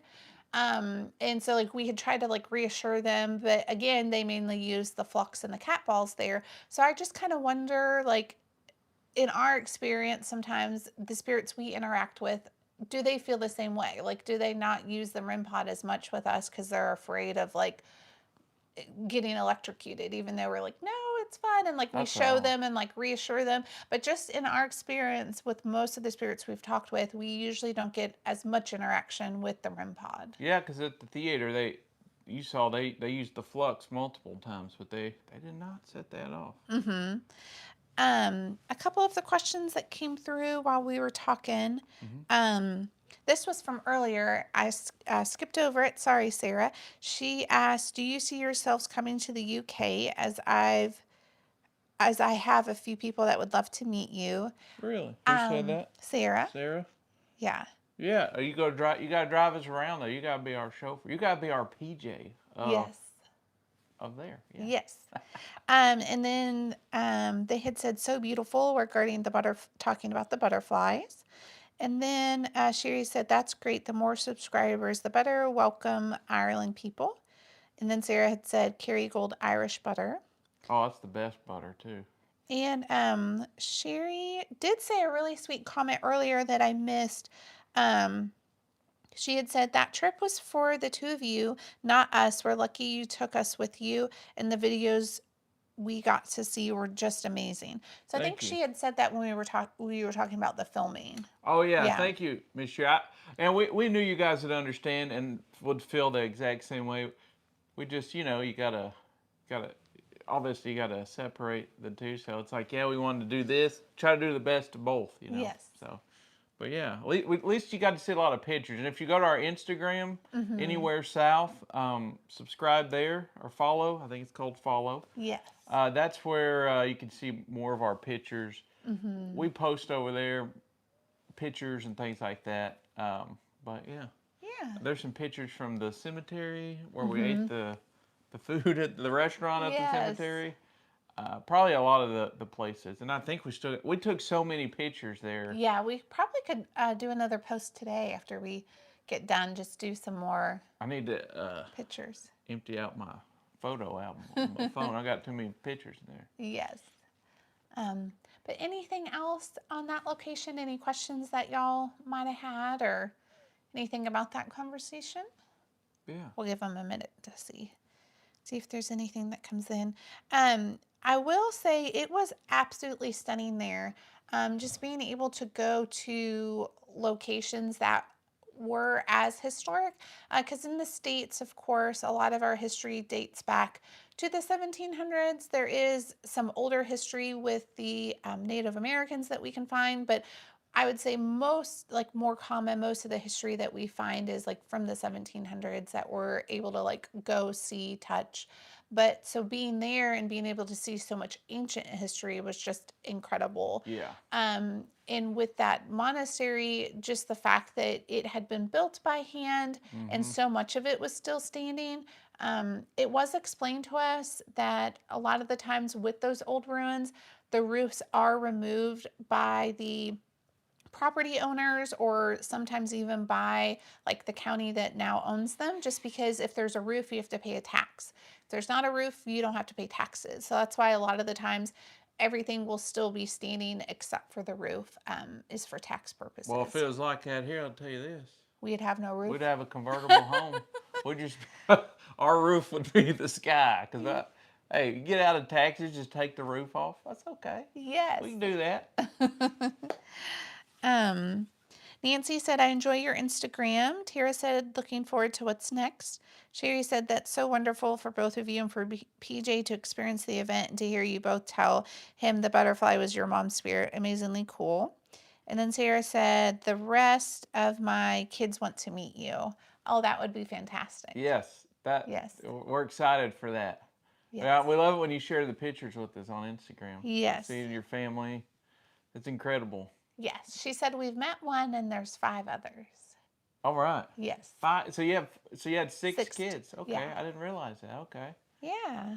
you just adopt 2 of your American kids. You just adopt us too. You have 2 more. Yes. Before we move on to the last video, which I know they probably have the most questions on, and we've gotten like the most comments about, I will say after we visited the fiery location, we did go and visit a cathedral. Mm-hmm. And that was incredible, seeing the ancient history there. And then you were able to see through the years, like what was added to the church, what was taken away. But then after that, we went to a place. Was it called Kate's Cottage? Was that the name of it? I think so. Yeah, I just I don't might be remember the making town. that up, but I believe the restaurant we went to was called Kate's Cottage. After the cathedral, right? After the cathedral. Yeah. So we'd been like filming and like touring all day. And so then PJ decided to feed us. At first, we were just going to do something quick, like a little like sandwich or something. But we decided, the lady at the cathedral had told us to go to this eatery. And it was the best suggestion. One of my favorite meals that we had there, I had So was it like a shepherd's pie thing? no. Like a pot pie So looking I thing? ordered the same thing as PJ. It was ham and turkey with a Oh, yeah. delightful gravy, cranberry relish, mash, and there was something else in it that was really good. Oh, the veggies were really good too. Very filling, but was like one of those meals where you feel like you're being hugged by your grandma because it's just so good. Yeah. It was She incredible. speaks Irish, so an Irish accent. And then you had a really good meal too. What did you have again? Jeez, I forget. It was like a. You did more so of like Wasn't a it? sandwich or something, It was right? like lamb or something. I don't remember. I was too Can't focused remember. on my good meal that I didn't worry about his.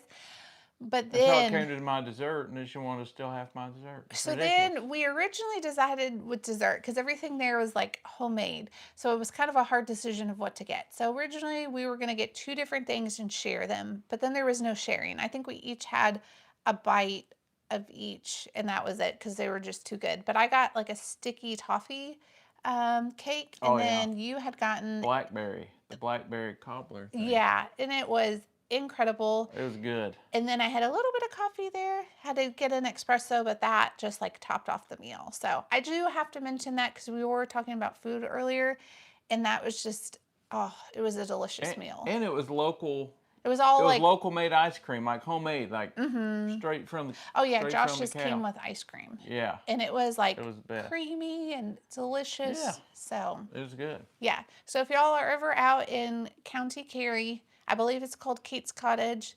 And I'm gonna go out Stop on. there. I'm gonna go out on a limb right now. What? If you What are you had gonna say? dessert from Ireland and dessert from America, and I Oh. hold on now, and some of the best pie come from within an hour and a half away from where we're sitting right now. Yes. Good Southern desserts.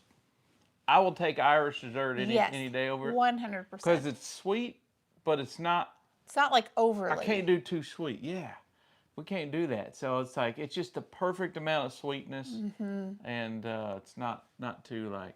And it kick you just in the seems teeth. fresher. Yeah, Yeah. yeah. So, and a lot of their desserts were made with like fresh fruits, and that kind of sweetened it. So then it's like you still got some of the sweetness, and it wasn't too bland. So it was good. They don't use additives in their food, is what we were told, and you can taste that too. Yes.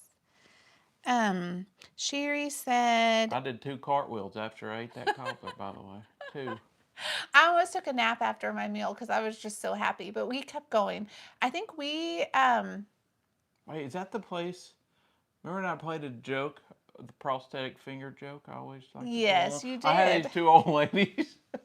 I had these 2 old Irish ladies looking for my prosthetic finger I lost. Okay, I said I lost my prosthetic finger, and they're looking around, and then one lady's like, I've never seen a prosthetic finger. I said, well, man, in the States, everybody's got prosthetic fingers. And she was looking like, but she didn't know whether to believe me.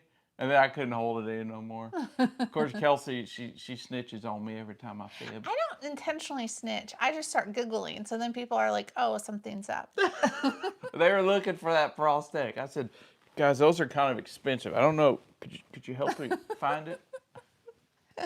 They thought it was funniest thing. Yes. Sherry said she's never seen the Irish butter here in Mass. I'll have to look for it. I would say most groceries now carry it. So Called it's like it's Kerrygold. called Kerrygold, and it's in like a gold box, and you usually can get it. I would say like either 2 sticks or 4 sticks. And it's from County Kerry. Yeah. So, but it's in a gold box. And then Lazaria said last video of series was wow. So that'll Oh. lead into our last one. So the What's- Abbey, Oh, the Monk Abbey. Rose. Yeah. Okay. You want So, to start or me? I guess I can start, and then you can go into the I feel like we're video talking part. really fast. I do too, At a because million miles an hour. I'm so excited. I'm sorry. I'll try to like take it down. Well, a I feel like notch. we keep talking. They're like trying to catch up with us. I know. I'll slow it down for y'all. Uh, So with the Abbey, Monk Ross, Yeah, Monk Ross Abbey. That was incredible. it was. We visited during the day, and again, PJ, amazing friend. He knew that we wanted to investigate at night, and Josh and I's plan was we were going to walk because it's about a little under 3 miles from where we were staying. So I'm like, we're fit. We got this. We can walk there. Fit-ish, okay. Fit enough to do the 3-mile hike? Yes, I was thinking we can walk there, film, walk back, or we could have a taxi drop us off like in a nearby area, and then we can make the walk back. So when PJ heard this, he was like, y'all Americans, like really? So he kindly and graciously took us, dropped us off, went home, did a few things, and then came and got us a few hours later. So that was super kind of him. Yeah, because he was surprised that we walked so much. Yes. Like, we walked a lot, y'all. Like we walked. I mean, one day we did 9 miles. I think Yes. one day we did 8 miles. And Yes. it was a lot. So he was like, "Wait, he called us crazy." Like that's Americans walk everywhere apparently because Yes. he couldn't believe how much we were walking. Yes. It was a fun thing. So then at like the end of our day that we had spent together, he took us during the daytime, and he has investigated there with his team. They did have several fantastic videos on their Facebook page, but unfortunately it was hacked. So he started a new Facebook page. So I'm hoping under his new page, or maybe on his YouTube, he can go back and upload some of those. Yeah, he doesn't do a lot of YouTube. Yeah, he doesn't do a lot of YouTube. Most of his stuff was on Facebook, but again, it was hacked, so he had to start a new one maybe about 3 or 4 weeks ago. Yeah, so if you go to his YouTube or his Instagram, it should find a link to his Facebook page. Yeah. Okay. But he has investigated there a handful of times. So he, during the day, kind of gave us a daytime tour of the inside. So when we originally went there, we had kind of some ideas of like multiple areas we wanted to investigate in, but because of the people we had encountered when we got there, that all kind of derailed, and we just focused on one conversation. But being able to tour during the daytime was incredible. There were a lot of visitors, but he had kind of told us at nighttime it's still open, but you hardly get anybody that's out there. A lot of people are freaked out, freaked out to go out there at nighttime. Yes. And during his investigations, he picked up a lot of EVPs. He got a lot of interaction with like cat balls, REM pods. They had focused on, I would say, like the upstairs, kind of in the dormitory area, the prayer hallway. They were upstairs where the people were. Yeah, they were upstairs where the people were. So he was able to kind of give us some really good insight. So when we went back at the nighttime, we kind of had like 3 different areas we wanted to investigate in, but because of the people we had encountered, like I had said, that kind of got derailed a little bit. So I'll let you pick up now. Yeah, so when we got there, you seen us walking in, walked up, then the people were inside, they were coming out. And so that's right, I think we cut the video. Yeah. We said hi to them, and then they were also visitors. They were from... One was from Poland and one was from Romania. Yes. And it was funny because later when we had told PJ what had happened, he had said normally, like, one, there's never people that are out there. And then two, there's not normally like visitors from other countries that are out there at nighttime because not many people know about it. And again, it's so dark, people are kind of scared to go out there. So it was just Our interesting luck that's that that particular night that there's like people from a foreign country, and then like not only are they there visiting, they bring their they friends. bring their friends with like coolers and drinks, and they're just being like, So having a good old time in their own way. and so they're coming out, and you hear, we say hi, and then we sit down, wait, cut the camera. While we're sitting there, they leave, and then they come like they're leaving, but then they come back, and then right away I could tell, like, yes, they were curious of what we were doing, but they were kind of poking a little bit because they started asking, like, if we're recording them, and are there is our microphones on while they're talking to us, and just all kinds of weird stuff. I say, well, yeah, they're on. We're not recording you. We're not even recording right now. But what we're gonna record is walking around, showing stuff. Showing this beautiful place. And then they just started on the questions and start asking so many questions about, like, the equipment we have in our bags and wanting to know what's in our bags. It's none of your business what's in our bags. I didn't have it out, so you don't need to know what's in my bag. And meanwhile, we're like sitting on a bench trying to like answer their questions and like hurry this along, but they're sitting on headstones talking to us, having this They just conversation. sat down on these headstones and start talking to us. Yeah. Yes.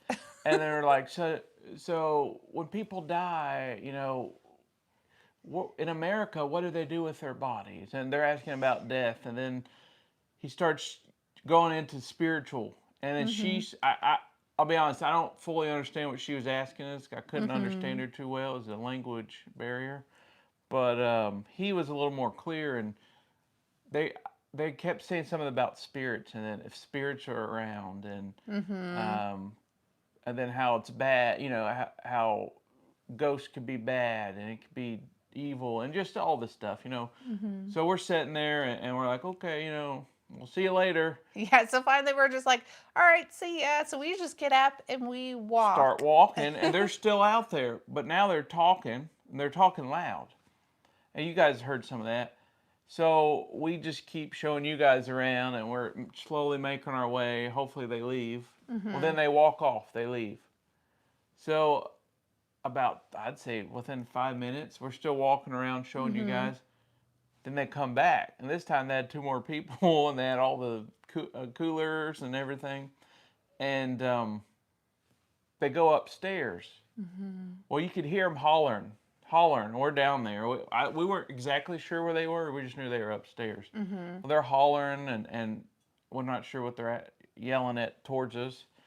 And then Yeah, because they're hollering in a different language. Like they yeah, were using both English and kind of broken English. kind of broken English. And then I don't know what other language they were using. It was kind of hard to hear, but anyways, it doesn't matter. Doesn't matter. So they were hollering down. So we just kind of waited it out, and then they got to talking, and you'd see we start filming, and then they come down. But when they come down, they like are coming where we're at, and they're wanting to know what we're doing, and they ask if I think you could hear them in the video. For you find any ghosts. Yes. And then during the times we were out there, they were yelling, like trying to disrupt what we were doing. So we cut the camera off, and we let them yell for a little while, and then we would go back. But every time the spirits were like, it was like they were letting us know, like, they're still with us. They understand. Yeah. And it just, I don't know, there was respect there with the spirits. Yes. But you could tell that they weren't happy with that. And you heard them say, we came out. We followed you outside. We came out with you. We thought you'd like that. Like, Yeah. we knew you'd like to talk to us. So. Yes. And that's part of the reason why like we didn't get to investigate as long and like in the different areas. But when we had visited in the daytime, as soon as we entered the prayer hall, that's where we felt like the most like heaviness and like oppression that we just knew, okay, if we have to completely derail all of our plans tonight, we have to at least address the prayer hall before we leave. Like that is number one. We have to make sure that that area is okay before we leave. So in the future, if we ever get back out there, we would love to go back and investigate the other areas. But to us, like the most important thing was the prayer hall because that's where we had like the biggest like pull to be. Because in the beginning, we had it planned out, and we had to Mhm. change our plan like literally on the fly. But Yes. our plan was to go there.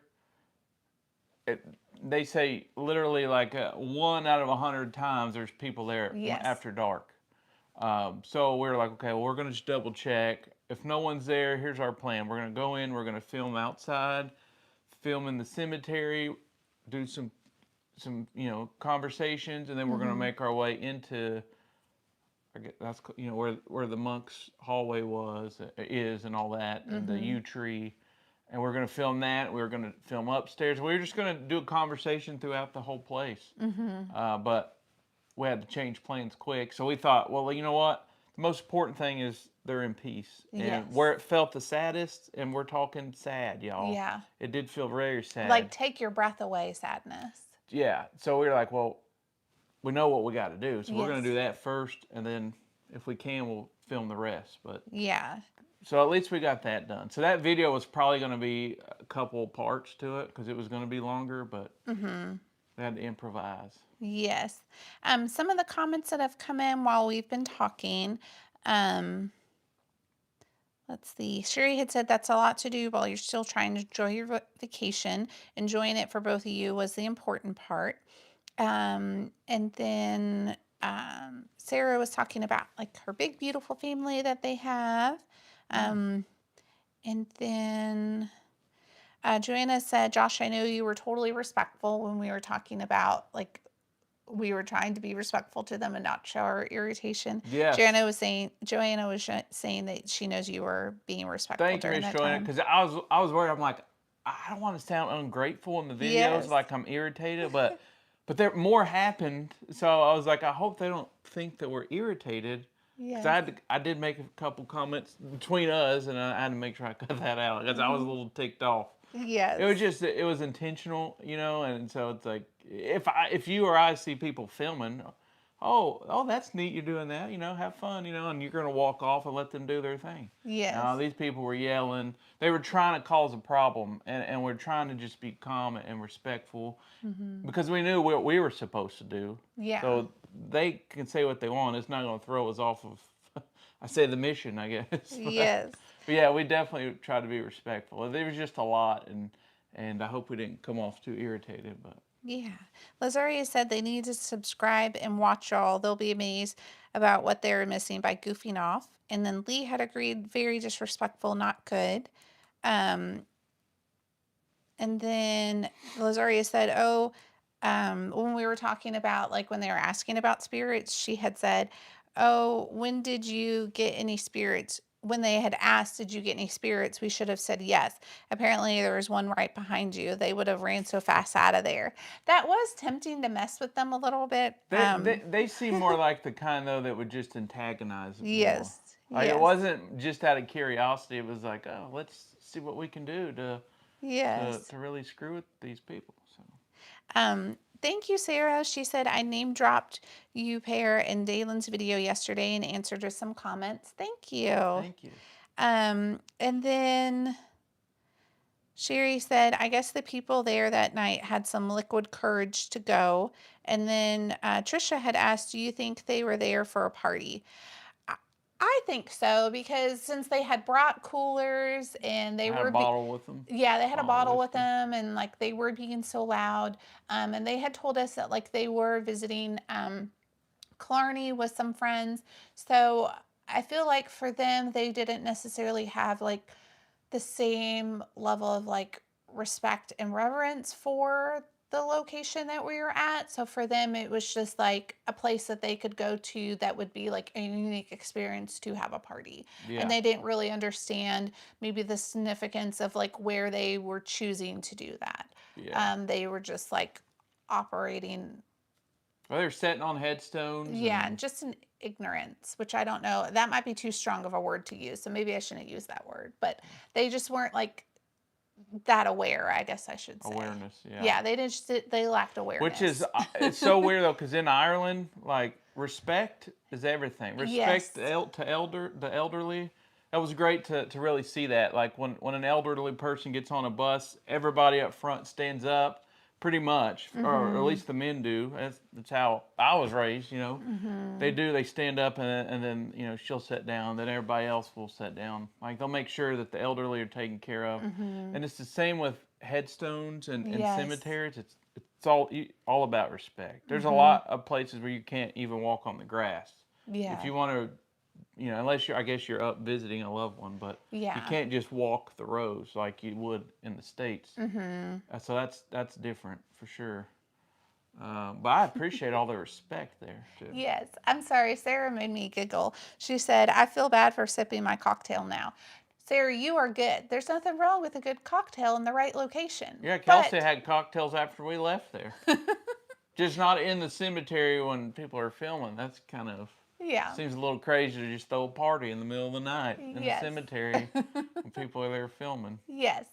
But now that we've talked about the distractors, let's move on to the amazing part of the night, which was the spirits that we got to talk with. From the responses that we received back, I believe we were able to confirm that we were talking with monks. Um, Yeah, and they, and they talked about things like they watched and mm-hmm, they saw that I asked a question or you asked a question, I can't remember mm-hmm, exactly, about what why they stay there, what keeps them there, why they're mm-hmm, not in peace.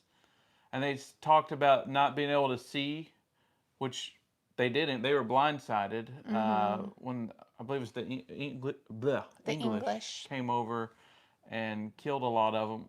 They would do sneak attacks, and mm-hmm, so they didn't see it. Well, a lot of them went to the prayer hall to pray. Well, if you're there praying and then an attack happens, your safest place is probably where you're praying, you're meditating, mm-hmm, and they made the comment of peace was broken. mm-hmm, Peace broke. Well, if you look in some of the monks, they lived in that meditation and that mm-hmm. peace. And I don't know. I thought maybe that had something to do with why they were there. They were just confused and sad, Yes. and their peace is broken. So maybe they feel like they're not worthy to cross over. Mm-hmm. For whatever reason, they were there. So, Yes. and they asked for help and prayer. Yes. And some of the locals did explain to us that with that particular abbey, that because the English were trying to get rid of the like Roman Catholic religion at the time, that there were a lot of attacks on the monasteries. And so these monks in particular, if they knew an attack was coming, or if like one area was being attacked, the others would try to escape from like kind of the back end, and there was a little island there that they would try to get to. So they try to get across the lake of Killarney and get to like this safe haven to escape the attacks that would happen. So this particular monastery was attacked several times. So the ones that we were talking with, when they were explaining about how like their peace was broken, about how they were attacked, it made sense with like the history of what the locals were telling us. It kind of matched up with like what the spirits were saying and like what the history was of what the locals had told us. Yeah, definitely, for Yeah. sure. So Yeah. some of the comments that came in, Sarah had said that she's on the balcony and that she has monks walk up to her garden. And then Sherry had said, yeah, very. Where she's at right now? Sarah, are you talking about like where you are in Spain or where you are at home in Is England? Sarah drinking with the monks? Are you partying with the monks, Sarah? Kind of um, cool if you are. Sherry said, very suspicious. Sounds like they were curious about how much money they might get from stealing your stuff to bring alcohol to that place. Should not be tolerated. They were very disrespectful. And then Sarah said, Sherry, they would have had their butts handed to them if they had been caught. Yeah. Um, And then Sherry said, I felt bad for the spirits having to deal with that in their death after suffering they endured in life. So wrong. And then Joanna said, I love all the history. Yeah, it's if they, and surprisingly, because we talked to a lot of the Garda there, we made friends with the Garda. They was cool with us, so I feel like if we'd have been like, hey, there's some people in the Abbey over there Oh, they would have been acting a on it. fool, they'd have been okay. They're ready for some action. Killarney ain't got no action. You got a drunk guy that you're walking home from the pub probably. Yeah. Killarney is a very kind of a touristy, but not to the point where it's like not like a Not like invasively. yeah, where it tourist. takes away from the charm of the area. Like Yeah. it's still like slow paced, kind of at least outside the downtown area.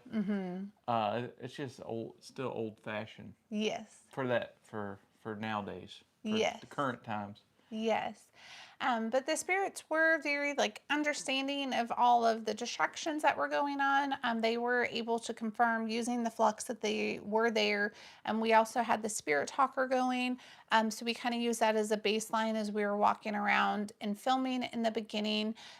So they were very patient to us, and we just kind of kept explaining to them as we would pause, the reason why we were pausing. And then when we did decide to move out of the prayer hall to the outside wall, directly within range of where the prayer hall was, we had asked them to follow us outside, and they were very kind enough to do that, so we were able to finish up the conversation outside without as many distractions. Yeah, yeah. It was wild. Yes. It seemed very intelligent there. And Sarah had clarified at home, it's the Monk's Walk. It just happens that their path is in my garden. So it's pitch black down there. Go through the kitchen, out the front door, Lord knows where. Talking about the monks, the walking path they have. Oh, you know what, Sarah? Whenever we come visit, we might just have to go on a little monk stroll with you. Yes. We'll just go follow the monks. See what they do. I always wonder that. Because if you go to Louisville, there's an area in Louisville where there's some monks that live. I don't know what you call it though. I don't know what to say because it was like a house. It's like a house. It is. Is it do you still call it like a? You don't know? I'm sorry. I'm laughing because I know what word Josh wants to say, but since we're on live, he's not going to say it. No. So I'm just snickering to myself because I know what he wants to come out of his mouth, but he's stopping himself. I don't know. It starts with an M. Yeah. I don't know. I always called it. I'll tell them. I called it a monkery. Okay, like a nunnery. Is that a real thing, nunnery, or did I just screw up twice? Nunnery's real, where the nuns live. Do they live in a nunnery? Or did I just make all this up by myself? Somebody help. Monkery and nunnery, I don't know. It's not a monkery. I know that. They had said, yes, I think so. Okay, so they said you're okay. A nunnery and a monkery. We'll just go with it. So they agreed that is a monkery? Trisha said that you're okay. I'm good. All right. And Joanna said, yes, they do. They do what? Call them a nunnery and a monkery. So monkery's real? That's you've been getting on to me all these years for saying it. Okay, wrong? let us know, y'all. You're saying nunnery is real. Is monkery real too? Oh, I hope it's a real place because I think about all the arguments that we've had. Then you get on to me saying it's false. Sarah said it's called Oh, don't let me down. a convent where the nuns live. Oh, a convict. Yeah, I know. I've heard of that before. And I know that. Okay, I know that's a monastery, but this is like a house. It's not like a church. It's like they live at a house. They do pray there, though. Yes. They also walk to Target, too. I see them walking to Target. Yes. They wear red robes with the I think they're a rope, a rope belt. Yeah, I think they're Buddhist monks. I believe they're Asian. They're from Asia. I don't know exactly where. They're real nice. I try to talk to them. They don't really talk to me, but they always wave. Joanna said, sorry, Josh, Kelsey is right. So it's not a monkery. Oh, monk, darn it. Oh, I got excited. I thought I got one over on her, y'all. I thought I got one over.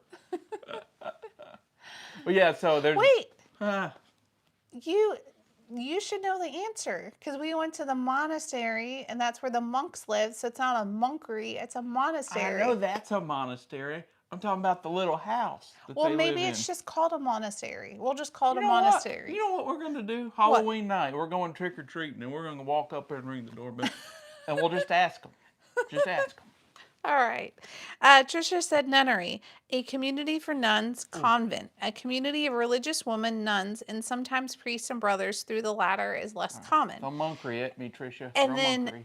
monastery, a community for monks or nuns, often used for monasteries ruled by an abbot or an abbey ruled by an abbess. Yeah, but what about the little house? I'm just asking about the house. We're going to call it a monastery. Okay. We'll just go with monastery. Okay. So continue. What about the monastery? It's a monohome. We got mobile homes. There's monohomes. Just made that one up too. I forgot where we were even going now. You got were me off talking track. about the monks in Louisville, how you see them walking around, and you Oh were yeah, telling. we see them walking to Target all the time, and I try to talk to them, and they don't really talk. They're nice though. They just wave at me. Well, yeah, I see them at Target. That's wild. It is. Wait, what are they buying? We need to pay attention to see what they buy. Maybe next we'll time. just start following them around and do a little investigation. It's creepy. All right, y'all. Let's take this train back on track here. So we went to the Monkross Abbey. Yeah. So we went during the night. So then the next day, we went back during the day because it was such an incredible conversation. We did feel a shift in the energy there from where when we initially went, it felt like very heavy and oppressive in the hallway to Yeah. where by the time we had finished the conversation, when we went back to the hallway, it felt peaceful. That like heaviness was lifted. So we were very excited about that. We were limited on time because, like we had mentioned earlier, PJ had dropped us off, so we had to make sure we got back up to the meeting point. Because he had to work at the next. Can you believe he had to be up at 6 a.m.? He picks us up at 11 o'clock. Yes. And he had, just because he's a good guy. Just because he's a good Good guy. old fella. So, in the Monkross Abbey is inside the national park, so it's not like you can pull a car right up to there. It's a little bit of a stroll, like into the national park to get to the location. It was 3.5 miles. No, it was about 3 miles back to where we were staying, but from the Abbey to like where our pickup point was probably yeah. like a half mile Oh, or less than a that. good mile. Half mile or less. She's off on her miles. Anyways, so we were so excited though by that conversation. We were, a little frustrated by the distractors that we had, but we were overjoyed by the peace that we were able to bring. That's what we focused on. So the next day, we wanted to go back and share that with y'all. Yeah. So we did try to go live there, but I think because of the interference with like all the stone and everything, I think we were live for about an hour and then it cut off. And we saved the video, but then when we tried to go live again to kind of pick up where we had left off, it just deleted everything. So I know there was a handful of you that are in the live chat now that got to experience the live there, which was fantastic because we spent time in the cemetery portion. So we mainly like went and looked at headstones, and then near the end when it like had cut off, we were just considering going inside and showing y'all. So that was special. I think we made it inside. We made it inside. Come back and then it just went out. Yeah, it went out. So for those of you that got to enjoy it, I'm glad we were able to share that special place with you because it was really special. Oh, it was incredible. Yeah. I wish we'd go. No, well, next time we go back, which who knows, and that's going to, we act like it's just down, Yes. just a quick little drive over, but. Yes. And now Susan has joined us. Hi, Susan. Susan, how you doing, ma'am? Sherry said, definitely, Josh, you should have told they would have kicked some butt. Oh, talking about the Garda earlier. Yeah. Oh, they're itching to use them little batons. I Yes. guarantee it. Do y'all have any questions about that location or that conversation or anything that we've talked about so far with Ireland? Yeah. Also, when we were leaving there, you guys saw it in the video. I Oh, think yes. it had the whisper behind us, and Mm-hmm. we thought someone was walking behind us, and there was a Yes. whisper right then and there, like I don't know what it said, but they said something, and you can see it in the video. It's towards the end Mm-hmm. after the girls screamed, Yes. which was hilarious, by the way. We're thinking that probably what happened because we had a pretty bright flashlight with us, which we had actually taken to Ireland because when we were like packing equipment with us for our trip, we were thinking, okay, if we get the opportunity to do anything at nighttime, we'll definitely want a flashlight. So we had Hmm. brought that with us in hopes of we could do something at nighttime.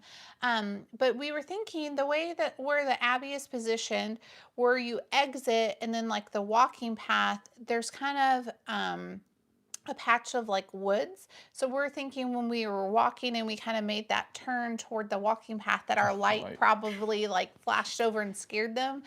Because the national park is open 24 hours. There isn't any sort of like lighting within the park, but you are able to like cut through the park, you're able to hike, you're able to be out there. So we were thinking there was probably a group of them either like walking through back toward like the main city area, or maybe they were just out for a Just stroll. kids scaring each other, probably. Yeah, so we're thinking our light probably gave them a good It's fright. cool there because you can go into the national park anytime. Mm-hmm. If you get in a pickle, that's a different story because it might take them longer to help come get you. Yes. But you can literally go to the national. You can go to an old castle at night, and there'll be people outside. We saw them playing guitar, Oh, just playing yes. music. Couple friends, teenagers, just playing on the guitar and singing and having a good time. Yeah, that was the night before. So Things that wouldn't fly over here. You give them that much freedom over here, and that place would be destroyed. yes. You can't do it here. Sarah said hubby's still laughing at the monkery. Oh, the monkery. um, Trisha did ask if we went to any castles. We did. We went to in Dublin. They have the Dublin Castle. It's Yeah. not the traditional looking castle that you like picture. It's more of like a government looking building. And then when we were, Killarney, we went to that castle there. yes, I was thinking Powers Court. Did we didn't go to any castles out there, right? Not this time. That was the trip before. So then No, that was a we went to mansion, they Dublin call it. Castle, and then we went to an estate in Powers Court. But then in Killarney, we went to the castle. Josh had posted a picture on Instagram. It starts with an A. It's like AD something. I can't think of the name of it. But we did Yeah, I post a don't picture remember. of it. It's like an old castle ruin that was from this. Oh yeah, where the there was a lighter in the wall. It was like, Yes. oh, what's hiding in here? And it was a lighter.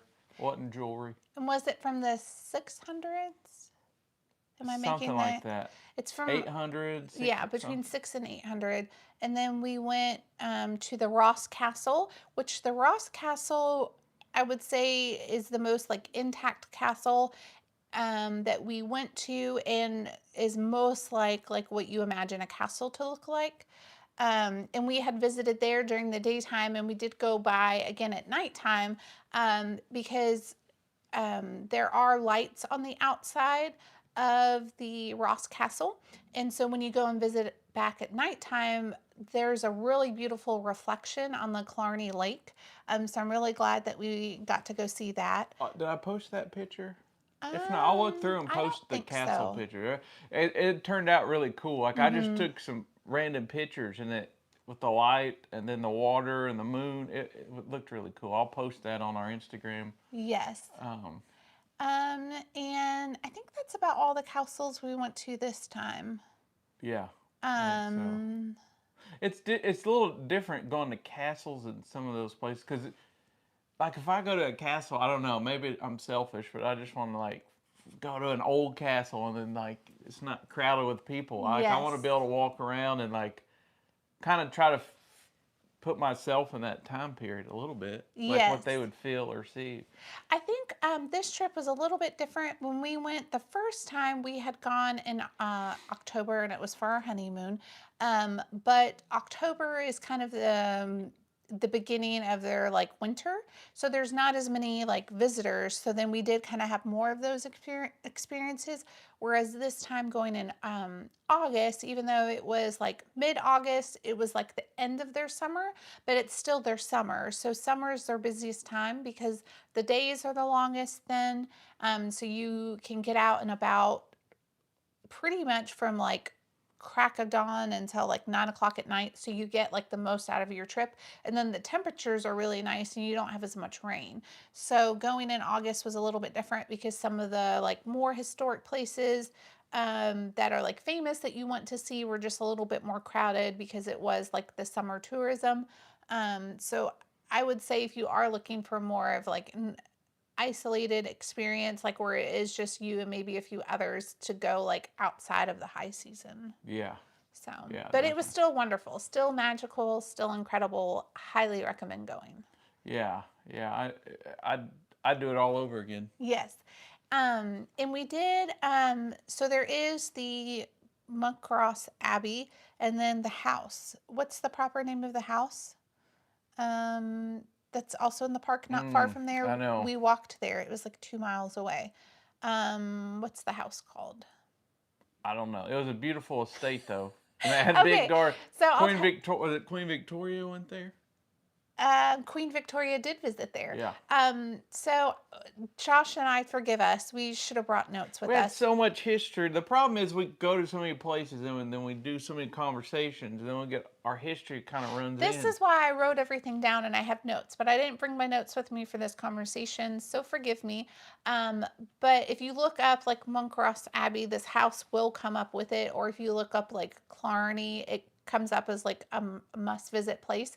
But it's about a mile walk from the Abbey. So when we had visited, before we had gone live, like the next day, we went and visited the house and then we walked from the house to the Abbey and then had gone live for y'all.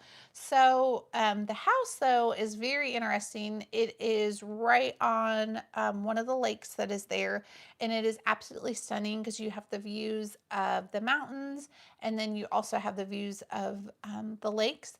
But the house was eventually donated back to the Clarny, like the not to Clarny, was donated back to the country of Ireland.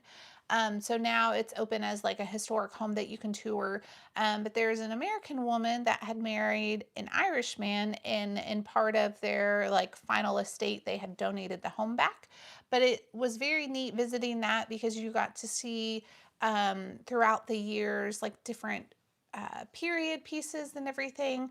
But the most magical thing on their grounds were their different gardens. So you got to see kind of an English garden, you got to see Irish gardens. A rock garden. Yeah. Rock garden was cool. Very beautiful rock garden. So that was a neat place to visit just within the park.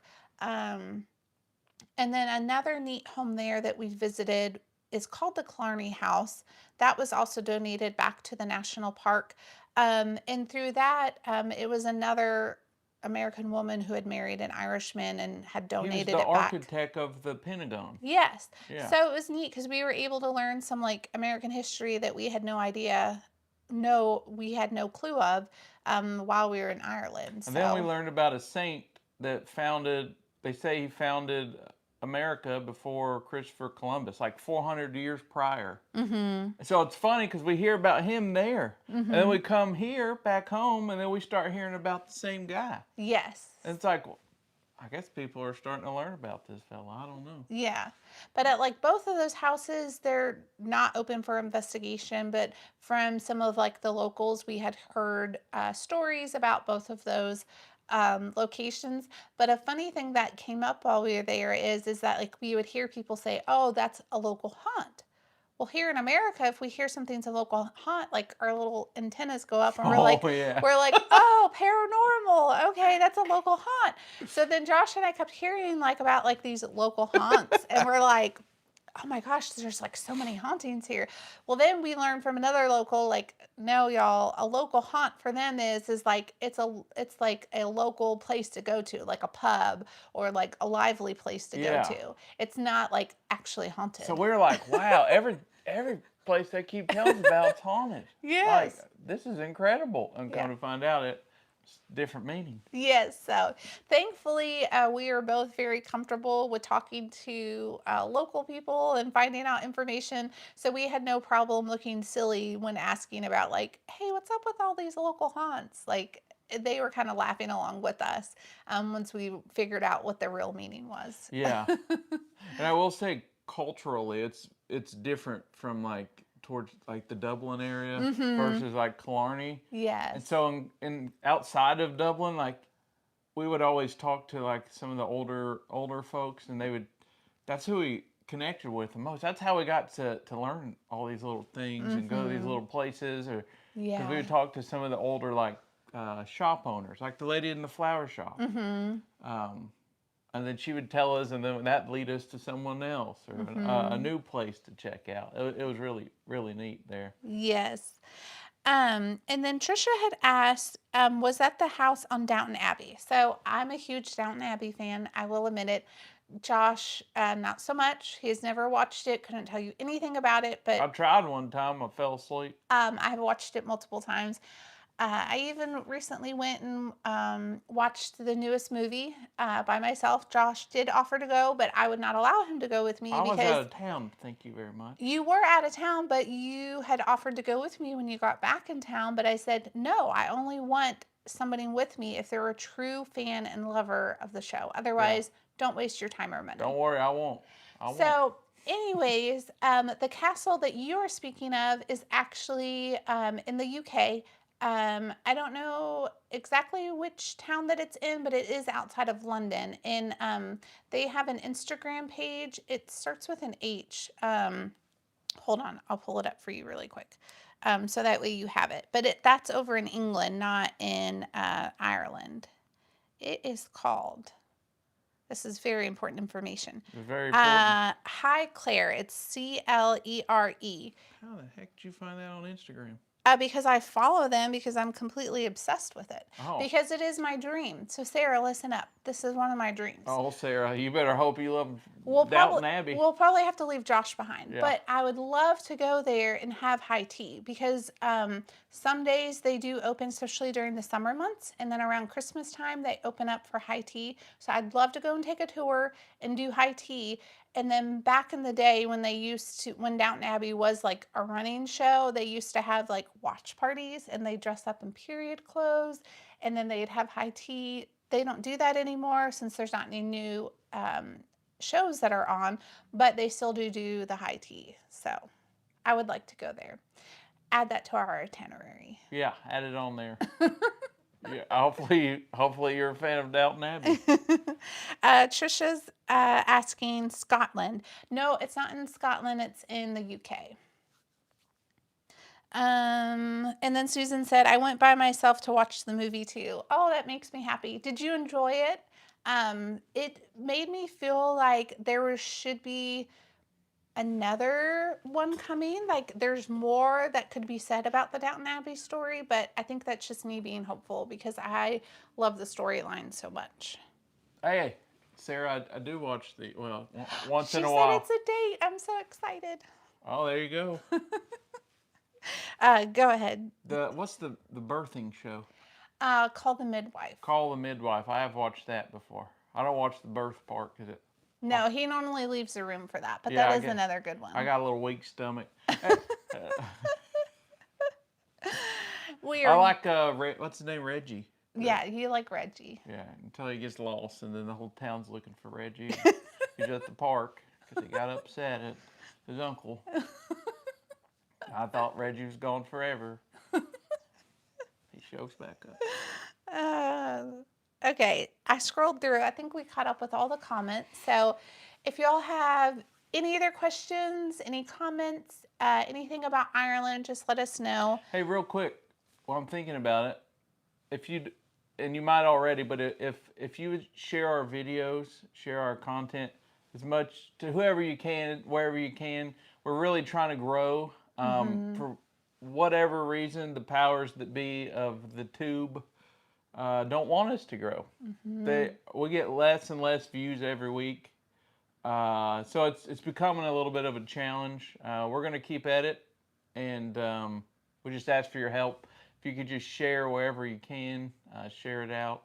And we have some plans that we're actually going to, jump into and do around Christmas. But we kind of had to slow back and take some time with that. So just because we just lost viewers and stuff. So kind of didn't make sense right now, but we are definitely, once things get going again, we got some plans. So it's going to be cool. Yes. But we just got to make it make sense, and we got to get to a certain point, which is more than where we're at right now. So if you help us out, we really appreciate that. Thank you. Yes. They said most definitely, and Sarah said, "Call the Midwife" is set in Surrey. Did I say that right? Surrey. No. Sorry, Siri's talking back to me because she thinks I said her name, but I did not. You said CVS. I didn't say nothing about no CVS. Yeah, Surrey, I guess. Yeah. Don't say it too loud. She'll go off again. She might book us a ticket, and then we'll be flying to Surrey. Well, it is going on 4:30, so we've been at this for quite a while. 138 minutes? Yes. I hope we have not bored y'all. I hope y'all have enjoyed the Ireland catch-up. We'll give you a few more minutes just in case you have any other questions or any other comments about Ireland before we jump off here. I will say, coming up for us, we continue to travel, so we will be in different locations on our next kind of set of videos that we have coming out. Yeah, and we got a special investigation coming November. That's all I'll say. Yes. I don't want to tell you too much. Yes, so y'all stay tuned. Similar to when we had investigated the Ross Opera House, if we get an opportunity for something late night, we'll kind of drop some hints to y'all so you can be geared up and ready. But when it gets closer to the time. When it gets closer to the time. So that's all we'll say is just be prepared. We got some neat things coming up in November. And we'll give you one hint.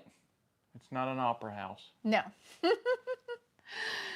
Joanna said, "Thank you both. This was fun. I'm glad you enjoyed it." Yes, thank you, Joanna. Thanks for hanging out with us. Yes. Oh, and Sarah said, "I've signed hubby up for the airport run." So we already have somebody to pick us up from the airport. All right. He's driving, though. I can't drive. He's on this side, on this side. What's wild to me, Sarah, and anybody that's ever driven on the riding or ridden on the right or, right or wrong, I guess, side of the car. Wrong for us, right for y'all. Yes. Going around curves. Because I'm always I feel like I'm in the driver's seat and then I got a car coming right at me. Well, if this was over here, you're in a pickle. That's a bad situation to be in. Yes. So yeah, it was interesting. We're going around these Ireland sharp, small little roads, and y'all there'll be a big ditch over here, a bus coming straight at you, a bicyclist on this side, and you just squeeze, and yeah, I couldn't do it. I don't want to run over nobody. I don't know how the bus drivers in Dublin don't hit people. Like you're riding your bicycle. Picture this: you're riding your little bicycle. Got your little bell and just cruising along, and a bus is inches from your back tire, and you guys are going around curves. Like if you hit a pebble, you're under that tire. Yes. You're roadkill there. That's scary. We did witness that when we were going to the foothills of the Wicklow Mountains. So well, I thought we about saw a few fatalities. Yes. Oh, one thing that we didn't discuss, which I think we kind of mentioned during one of our other lives, one of the days we went to Howth, and while we were in Howth, we wanted to go up to the cliffs. And we made it up there, and we wanted to go to a lookout. And the lookout, we thought, was like a mile out from where we were. So we're like, oh, we got this. And I'm pretty sure you shared this story with them at some point, so sorry if I'm repeating myself. But we walked the mile, still on the trail, still not the end. So we keep going. Oh, yeah.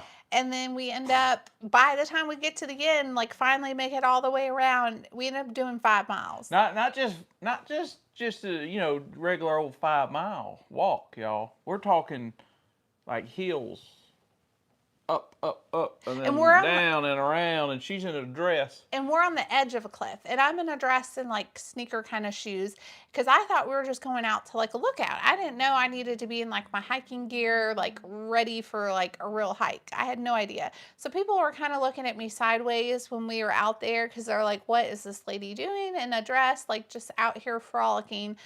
We had the best time though, even though it turned out to be 5 miles.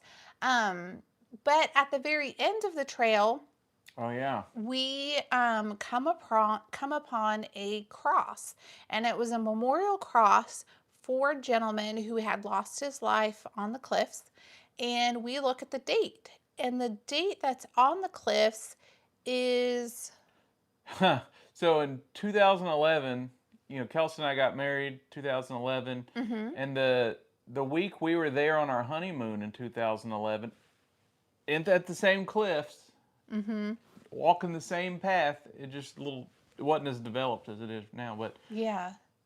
a gentleman died, and we were in town. It was 2 days after we left the cliffs because we had hiked them and was in that area, and then 2 days later, he passed away. And we thought about reaching out and speaking. It just didn't feel like it felt kind of forced a little bit. In that moment to speak with him there were like too many people around. And so then we had attempted to kind of look up his information, in the way that like things worked out for us to like travel back to that area. There just wasn't like time in our itinerary to be able to do that. But yeah, not to mention there was a bus schedule. So where we came out and when the cross was, we still had a 5 mile yes, to go 5 miles. because we ended up in another village. So then we checked the bus schedule. Thankfully, there was a bus to take us back to the village we were supposed to be in, so we didn't have to walk the 5 miles back again. So there was that. And then once we were able to kind of figure out like how to look him up and look up his information, traveling back to like Hoth, to where his resting community was, it just didn't fit into our schedule. But he was definitely on our mind, so we did like, we spoke and said a little prayer for him. Yes, so just pray a little peace over him just in case, yeah. We just did. It just felt kind of pushed to make it a conversation. Yeah, but I just wanted to share that because I think Josh had brought it up during one of our other lives. Had brought up like that story and had brought up that gentleman. Yeah. And so I know a few of you had like asked about that, and so just to say all that to say we just couldn't work it out to be able to go back and see him, but we did say some peace over him. So yeah, and who knows? Maybe later on down the road we'll do something. You never know. So we took a picture of it. Yes. So then we have that. Yeah. Yeah. So there hasn't been any other comments or anything that have come in. So do you want to end on that note, or is there anything else that you want to share or say? I smell those muffins you cooked earlier. Oh yes, right before we went live, I did bake some pumpkin muffins. So Josh has patiently been waiting for those. And I'm excited too. Yes. I'm happier than a short fat pony and a high field of oats, y'all. I'm excited. And on Friday, I know we went live with y'all and showed you all the skeletons. Well, on our way down to Cynthiana, we took some back roads and went and picked up our favorite apple cider. So tonight we will be having fresh apple cider and pumpkin muffins. If you're in Kentucky or around the area, hey, if you're within an hour or so drive of this town, go to Georgetown, Kentucky. What's you remember the orchard? Evans Orchard. Evans Orchard. Oh, so y'all, good. we rolled up in there with a cooler and ice because you do have to keep it refrigerated. So we were prepared to keep it cold while we went about our night and had a good time. So in the car, we had a couple of gallons of cider just waiting. Oh, and it's you get in trouble. I get the good thing about it is it's no added sugar. Yes. It's nice and fresh. Yeah. Oh, So yeah, maybe they'll tell them to sponsor us too. yes, Why not? I could use. They ain't got to pay us nothing. Just just just supply us monthly some. delivery of some cider. Because I could drink it year round. Yes, But I yes. drink mine cold. I don't do hot cider. I do both, She either does both. hot or cold. Yeah. Kind of depends. She throws hot cider at me sometimes. And Joanna's laughing at us again. All right. Well, I think, what was that say? Victor y'all. said, hi, sorry y'all, I'm late. Sorry, Victor, we are, no, That's Victoria. Victoria. Sorry, I didn't see the IA at the end. Sorry. Victoria, we are actually about to sign off, so We you'll have were. to go back and watch from the But beginning. thank you for hanging out. And I'm sorry she called you Victor. Yes, I'm very sorry. And we're going to come your way. Y'all ain't too far from us. We want to come down and see you and your mom. We actually got to, so let's talk about Savannah real quick. Okay, yes, we'll talk about Savannah, and then No. we'll sign off to our pumpkin muffins and cider. So some of y'all are in the comments right now, in the chat right now. So we just want to say, again, thank you for showing us so much love. The folks we got to hang out Yes. with and spend time with in Savannah. Victoria and her mom, Elizabeth, that was incredible. And Yes. Joanna and Terry and Terry, Texas Terry, Yes. Canadian Terry, Yes. Canada Terry. Yes. That was great. We got to meet a few different folks. Joanna said was the best. It was great. We met some a lady and her daughter from Minnesota. Linda This is- and I don't remember her daughter's name. Her name was Linda? I'm so sorry, y'all. I'm so bad with names. Yeah. If your name wasn't Linda, we apologize. You're from Minnesota. Kind lady, and we sure appreciate you showing us so much love. The nice couple from Indianapolis, Kevin and Mr. Tony. Tony. No, Mr. Tony and See, y'all, I'm terrible with and names. Donna. Miss I'll give Donna. you a whole new name, and I'm so sorry. It's not personal. I'm just that bad with names. I could have talked to Mr. Tony and Miss Donna Yes. all day. They're hilarious. Yes. They're funny. But Miss Joanna, and it was just great. So we're really blessed and honored to meet each and every single one of you. Yes. I mean, that was incredible. Yes. We had no idea we were going to see so many awesome people. Yes. I mean, we knew we would because it was a meetup, but we didn't know that many people actually were following our Yes. channel that's from the Graveyard Shift. Yes. That would be at that event. So that was cool to meet you guys. Yes, yes, it was, and it was a great weekend. We kicked it off on a Friday, did the meet and greet, and then later that evening there was a trolley tour, which some of you in the live chat participated in and had said that you had enjoyed. We didn't go to that, but then we did go to the Sorrel Weed House. Yeah. And they, since there was such a large group and it is kind of a smaller location, they did divide it up into two different groups. And the group that we got to investigate with was the later one. And there's a few of you in the live chat that we got to investigate with, which was pretty neat. Yeah. Miss Joanna, Miss Terry. Yes. Well, Terry from Texas wasn't in our group that night. She was in the one the next night. Oh, you're talking, okay. I At thought the you were Sorrel talking about Weed. the Savannah Theater. Okay. No. Sorrel Weed, yeah. That is a really neat location. Sorry. That's a really neat home to investigate. Dalen and Scotty had hosted that, and we kind of got to do different groups there and then had kind of gotten to do a free-for-all. Yeah. And then the next day, I believe there was a live spirit box session in the morning. We didn't attend those, but I know some of you in the this live got to attend that and had like great reviews of that.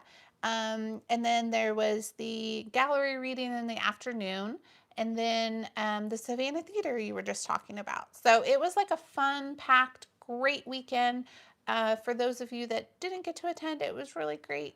We missed y'all being there. But yeah, Graveyard Fest. Yeah, Graveyard Fest. So they're trying to figure out where they're going to do it next year. I don't think it'll be in Savannah. I think they talked to a few different places. Yeah, they had said each year they want to do it somewhere different, and then each year they want to grow it more. So it seems like for those of you who wanted to attend but couldn't because it was sold out, it seems that like as they continue to grow, that they can want to continue to like expand and have more like opportunities for people to be able to go. And that was only his second one that he's hosted. So I can only imagine like next year because there's a lot of people at this one. They Yes. said it was bigger than last year. It's what someone told us. We didn't make it last year, so I don't know. But then next year will be even bigger, I guess. Yes. And I want to say, remember that real sweet lady, Miss Joanna. Miss Joanna knows her too. What do they call her? Grandma? Big Mama? No, Big Mama. Nana. Where'd you get Big Mama? I told y'all I'm terrible with names. They call it. You know what I'm talking about? Mama? Yes, that lady. I forget her Hopefully name. it's Mama. Joanna, can you tell us? Was it Mama? Is what they called her? Mama. Yes, she was great. I'm so sorry, y'all. She was hilarious. I got a funny story. So she wanted some shrimp. Remember? Yes, she wanted some fried coconut shrimp. Coconut shrimp. And then there was another one. I don't remember. Kind of shrimp. But coconut shrimp was the main thing. We found this restaurant, and it's very rocky. So I said, well, we'll run down there and grab it for you. So we go down there. Well, first of all, she goes to give us their money. She reaches in her shirt and pulls out her money, and she's like, I keep everything in here. She's like, I call this Smith and this Wesson, and I keep everything right there. Nobody's getting it. We were all cracking up laughing. Yes. Well, she was funny.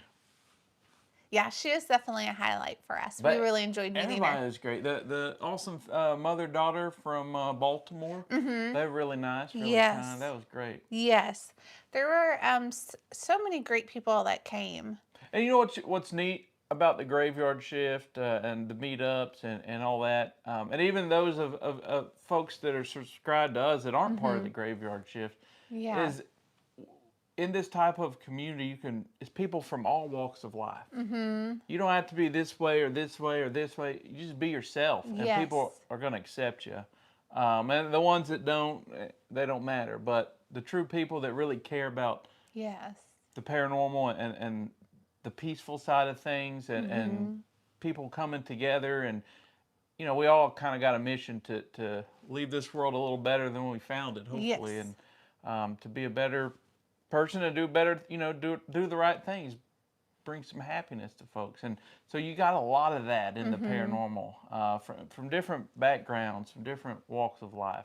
Yes. And that's what's cool about it. Excuse me, I had a hiccup.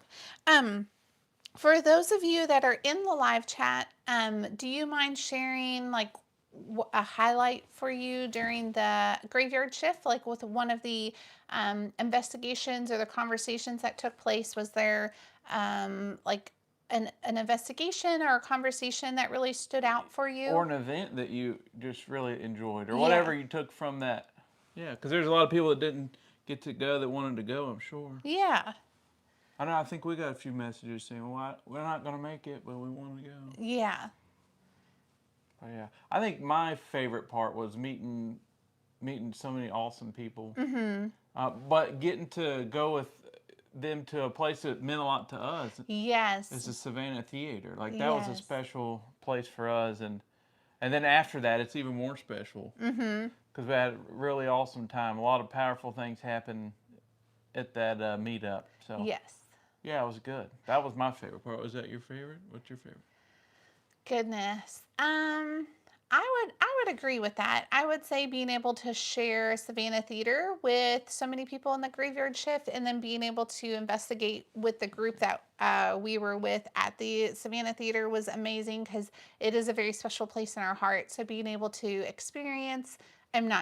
being able to share that like love we have for it with other people and having that shared experience was amazing. Yes, definitely.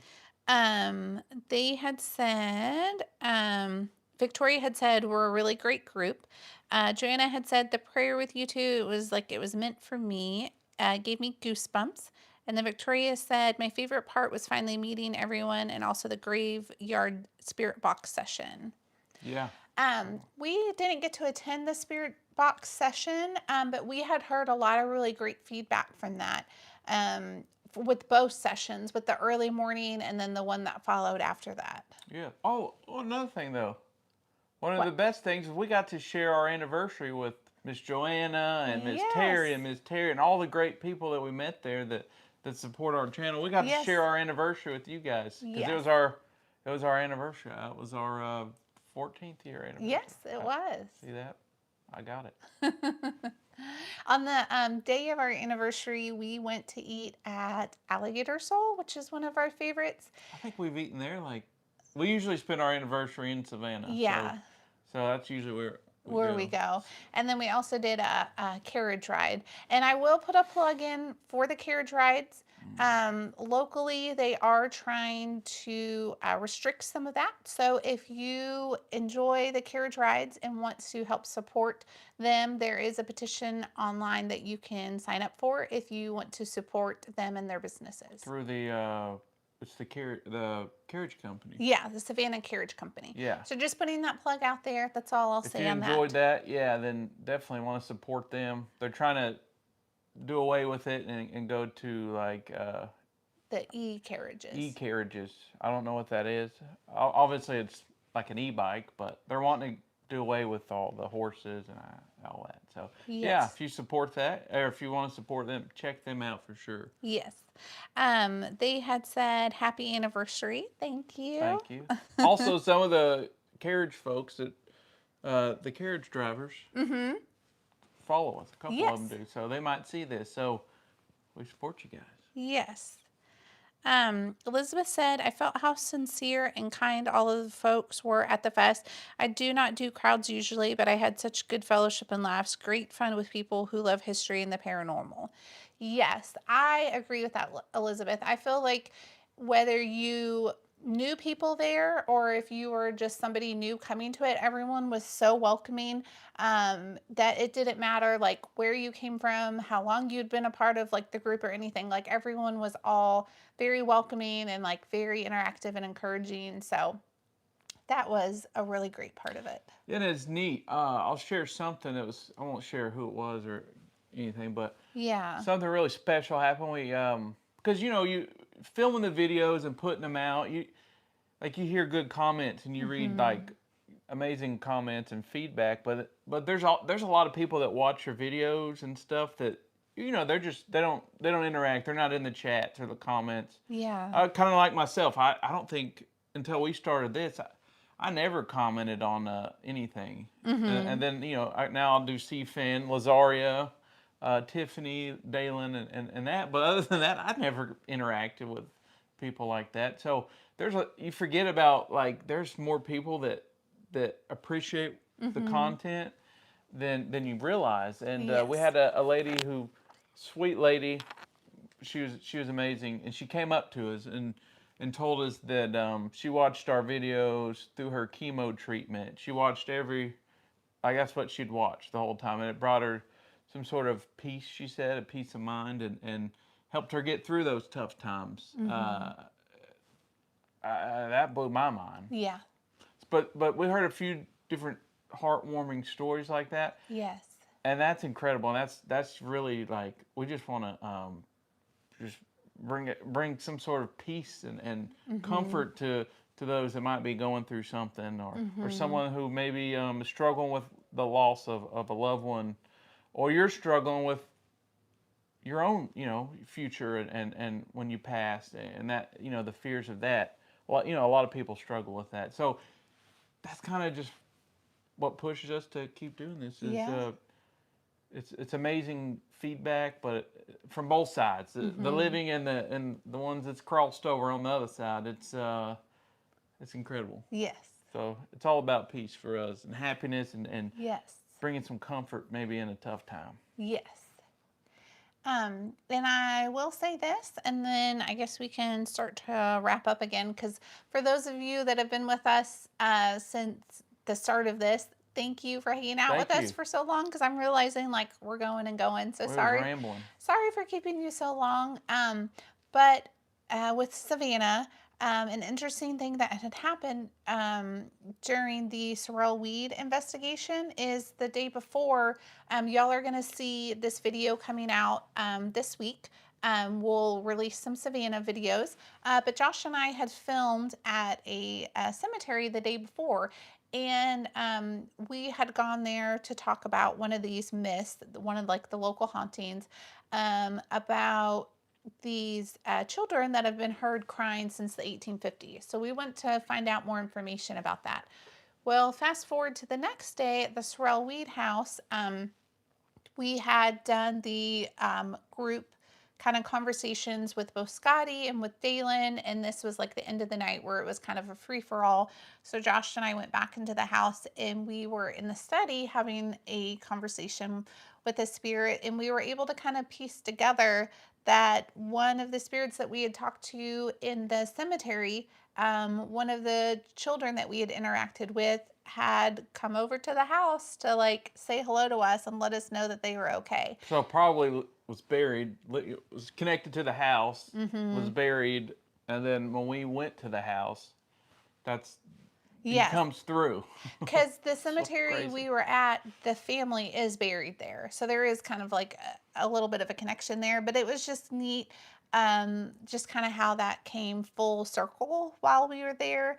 And I know some of you that are in the chat had kind of like caught that because as we were like doing the spirit box session that had come up, and I had like hit pause and kind of explained what was going on because it was a little confusing. But that was just neat, like how that all came together like at once while we were there. Yeah, they've told us 100 times they travel. We Yes, travel. We go. and We they don't just hang out in the cemetery. We going up and around and all over. Cause yes, and so they made that point again that night that like, hey, we do travel. It's true. yeah, definitely. Yes. So Sherry saying, bye, Josh and Kelsey. I got to go make supper. Poor hubby's wasting away. Thank you for the catch up. See you I Thursday. understand the struggle, sir. My belly button and my spine, they're having a fist fight right now. And I'm the referee. I'm stuck in the middle. And then Joanna said that house didn't like me. I didn't do well there. Some people, I've heard of that before. There's been a few people that had said that they felt different there. Especially in like the basement area. Yeah, here's what I would like to do is do more of an actual investigation of that house, like where it's without all the other people, you know. Where it's like less like distractions and energy and stuff, where it's like a smaller group to see like what's the outcome than if you're with like a smaller amount of people doing an investigation. Yeah. Because we've been to the house a few different times and it's always been with larger groups, so we would like to go back and do it with a smaller group, or maybe just even us, and see like what's the It outcome. might be a place we just do it. We just pay and do it, Yeah. and just not on a time where we, not in October or meet and greet. Just one of Yes. our trips down. Yeah. Yeah. Joanna said that would be interesting. Yeah. So, all right. Well, I know a few others are having to get going too. So, I think we'll take that as our cue to Oh, go belly button got me again. to It's go punching me. warm up our muffins and get our cider. What are And we eating for supper? oh yeah, we do Look need at you're supper trying to before do we have muffins muffins. before dinner. All right, we'll go figure out dinner and then we'll enjoy our fall treats Your later. mom's gonna come down and whip you. Judy will whip you for eating dessert first. All right. Well, thank you all again so much for hanging And out with us. real quick, Miss Elizabeth, Miss Victoria, who else? There's a few other people. If you have any links you want to post on our live with your business, I know they have like they do I think it's like apothecary, Yeah. natural health stuff. Like you guys, please, anytime, Yes. drop your links. If you have a business, Miss Tammy, she does. She makes dream catchers, and she makes some really cool stuff. Yes. She's very talented. But Lazaria has a channel. Like I could go on and on. Yes. Please, if you have anything you want to share, if and you want to post a link, please do Yes. that. You don't need our permission. We're giving you permission now. So Yes. we definitely want to always promote anything. Miss Marcia has a book, Amazon book. She wrote it's a Children's book. children's book about the afterlife and family visiting. I know Yes. she's posted it a few times. Yes. But yeah, what is the name of that book actually? Do you know? I wish it was Um, out. What I might do is post a picture again Yes. to help her out. I'll Yes. put it out there, but Yes. I think that's it. All right. Well, you guys take it easy. Yes. Have a great rest of your Sunday. Yeah, it is Sunday. It is So Sunday. Tomorrow's Monday. Yes, so. Good night. October's flying by too fast, y'all. It is, but we still have time for some more fall favorites and Halloween stuff, so. Yep. All right. Well, bless y'all. Have a good one, and we'll see you on the next video. Bye, y'all. Bye. Thank you. All right, now here comes the fun part. Trying to figure out how to You get trying to get off? How many, you didn't get How many it? lives have my finger just going crazy on this?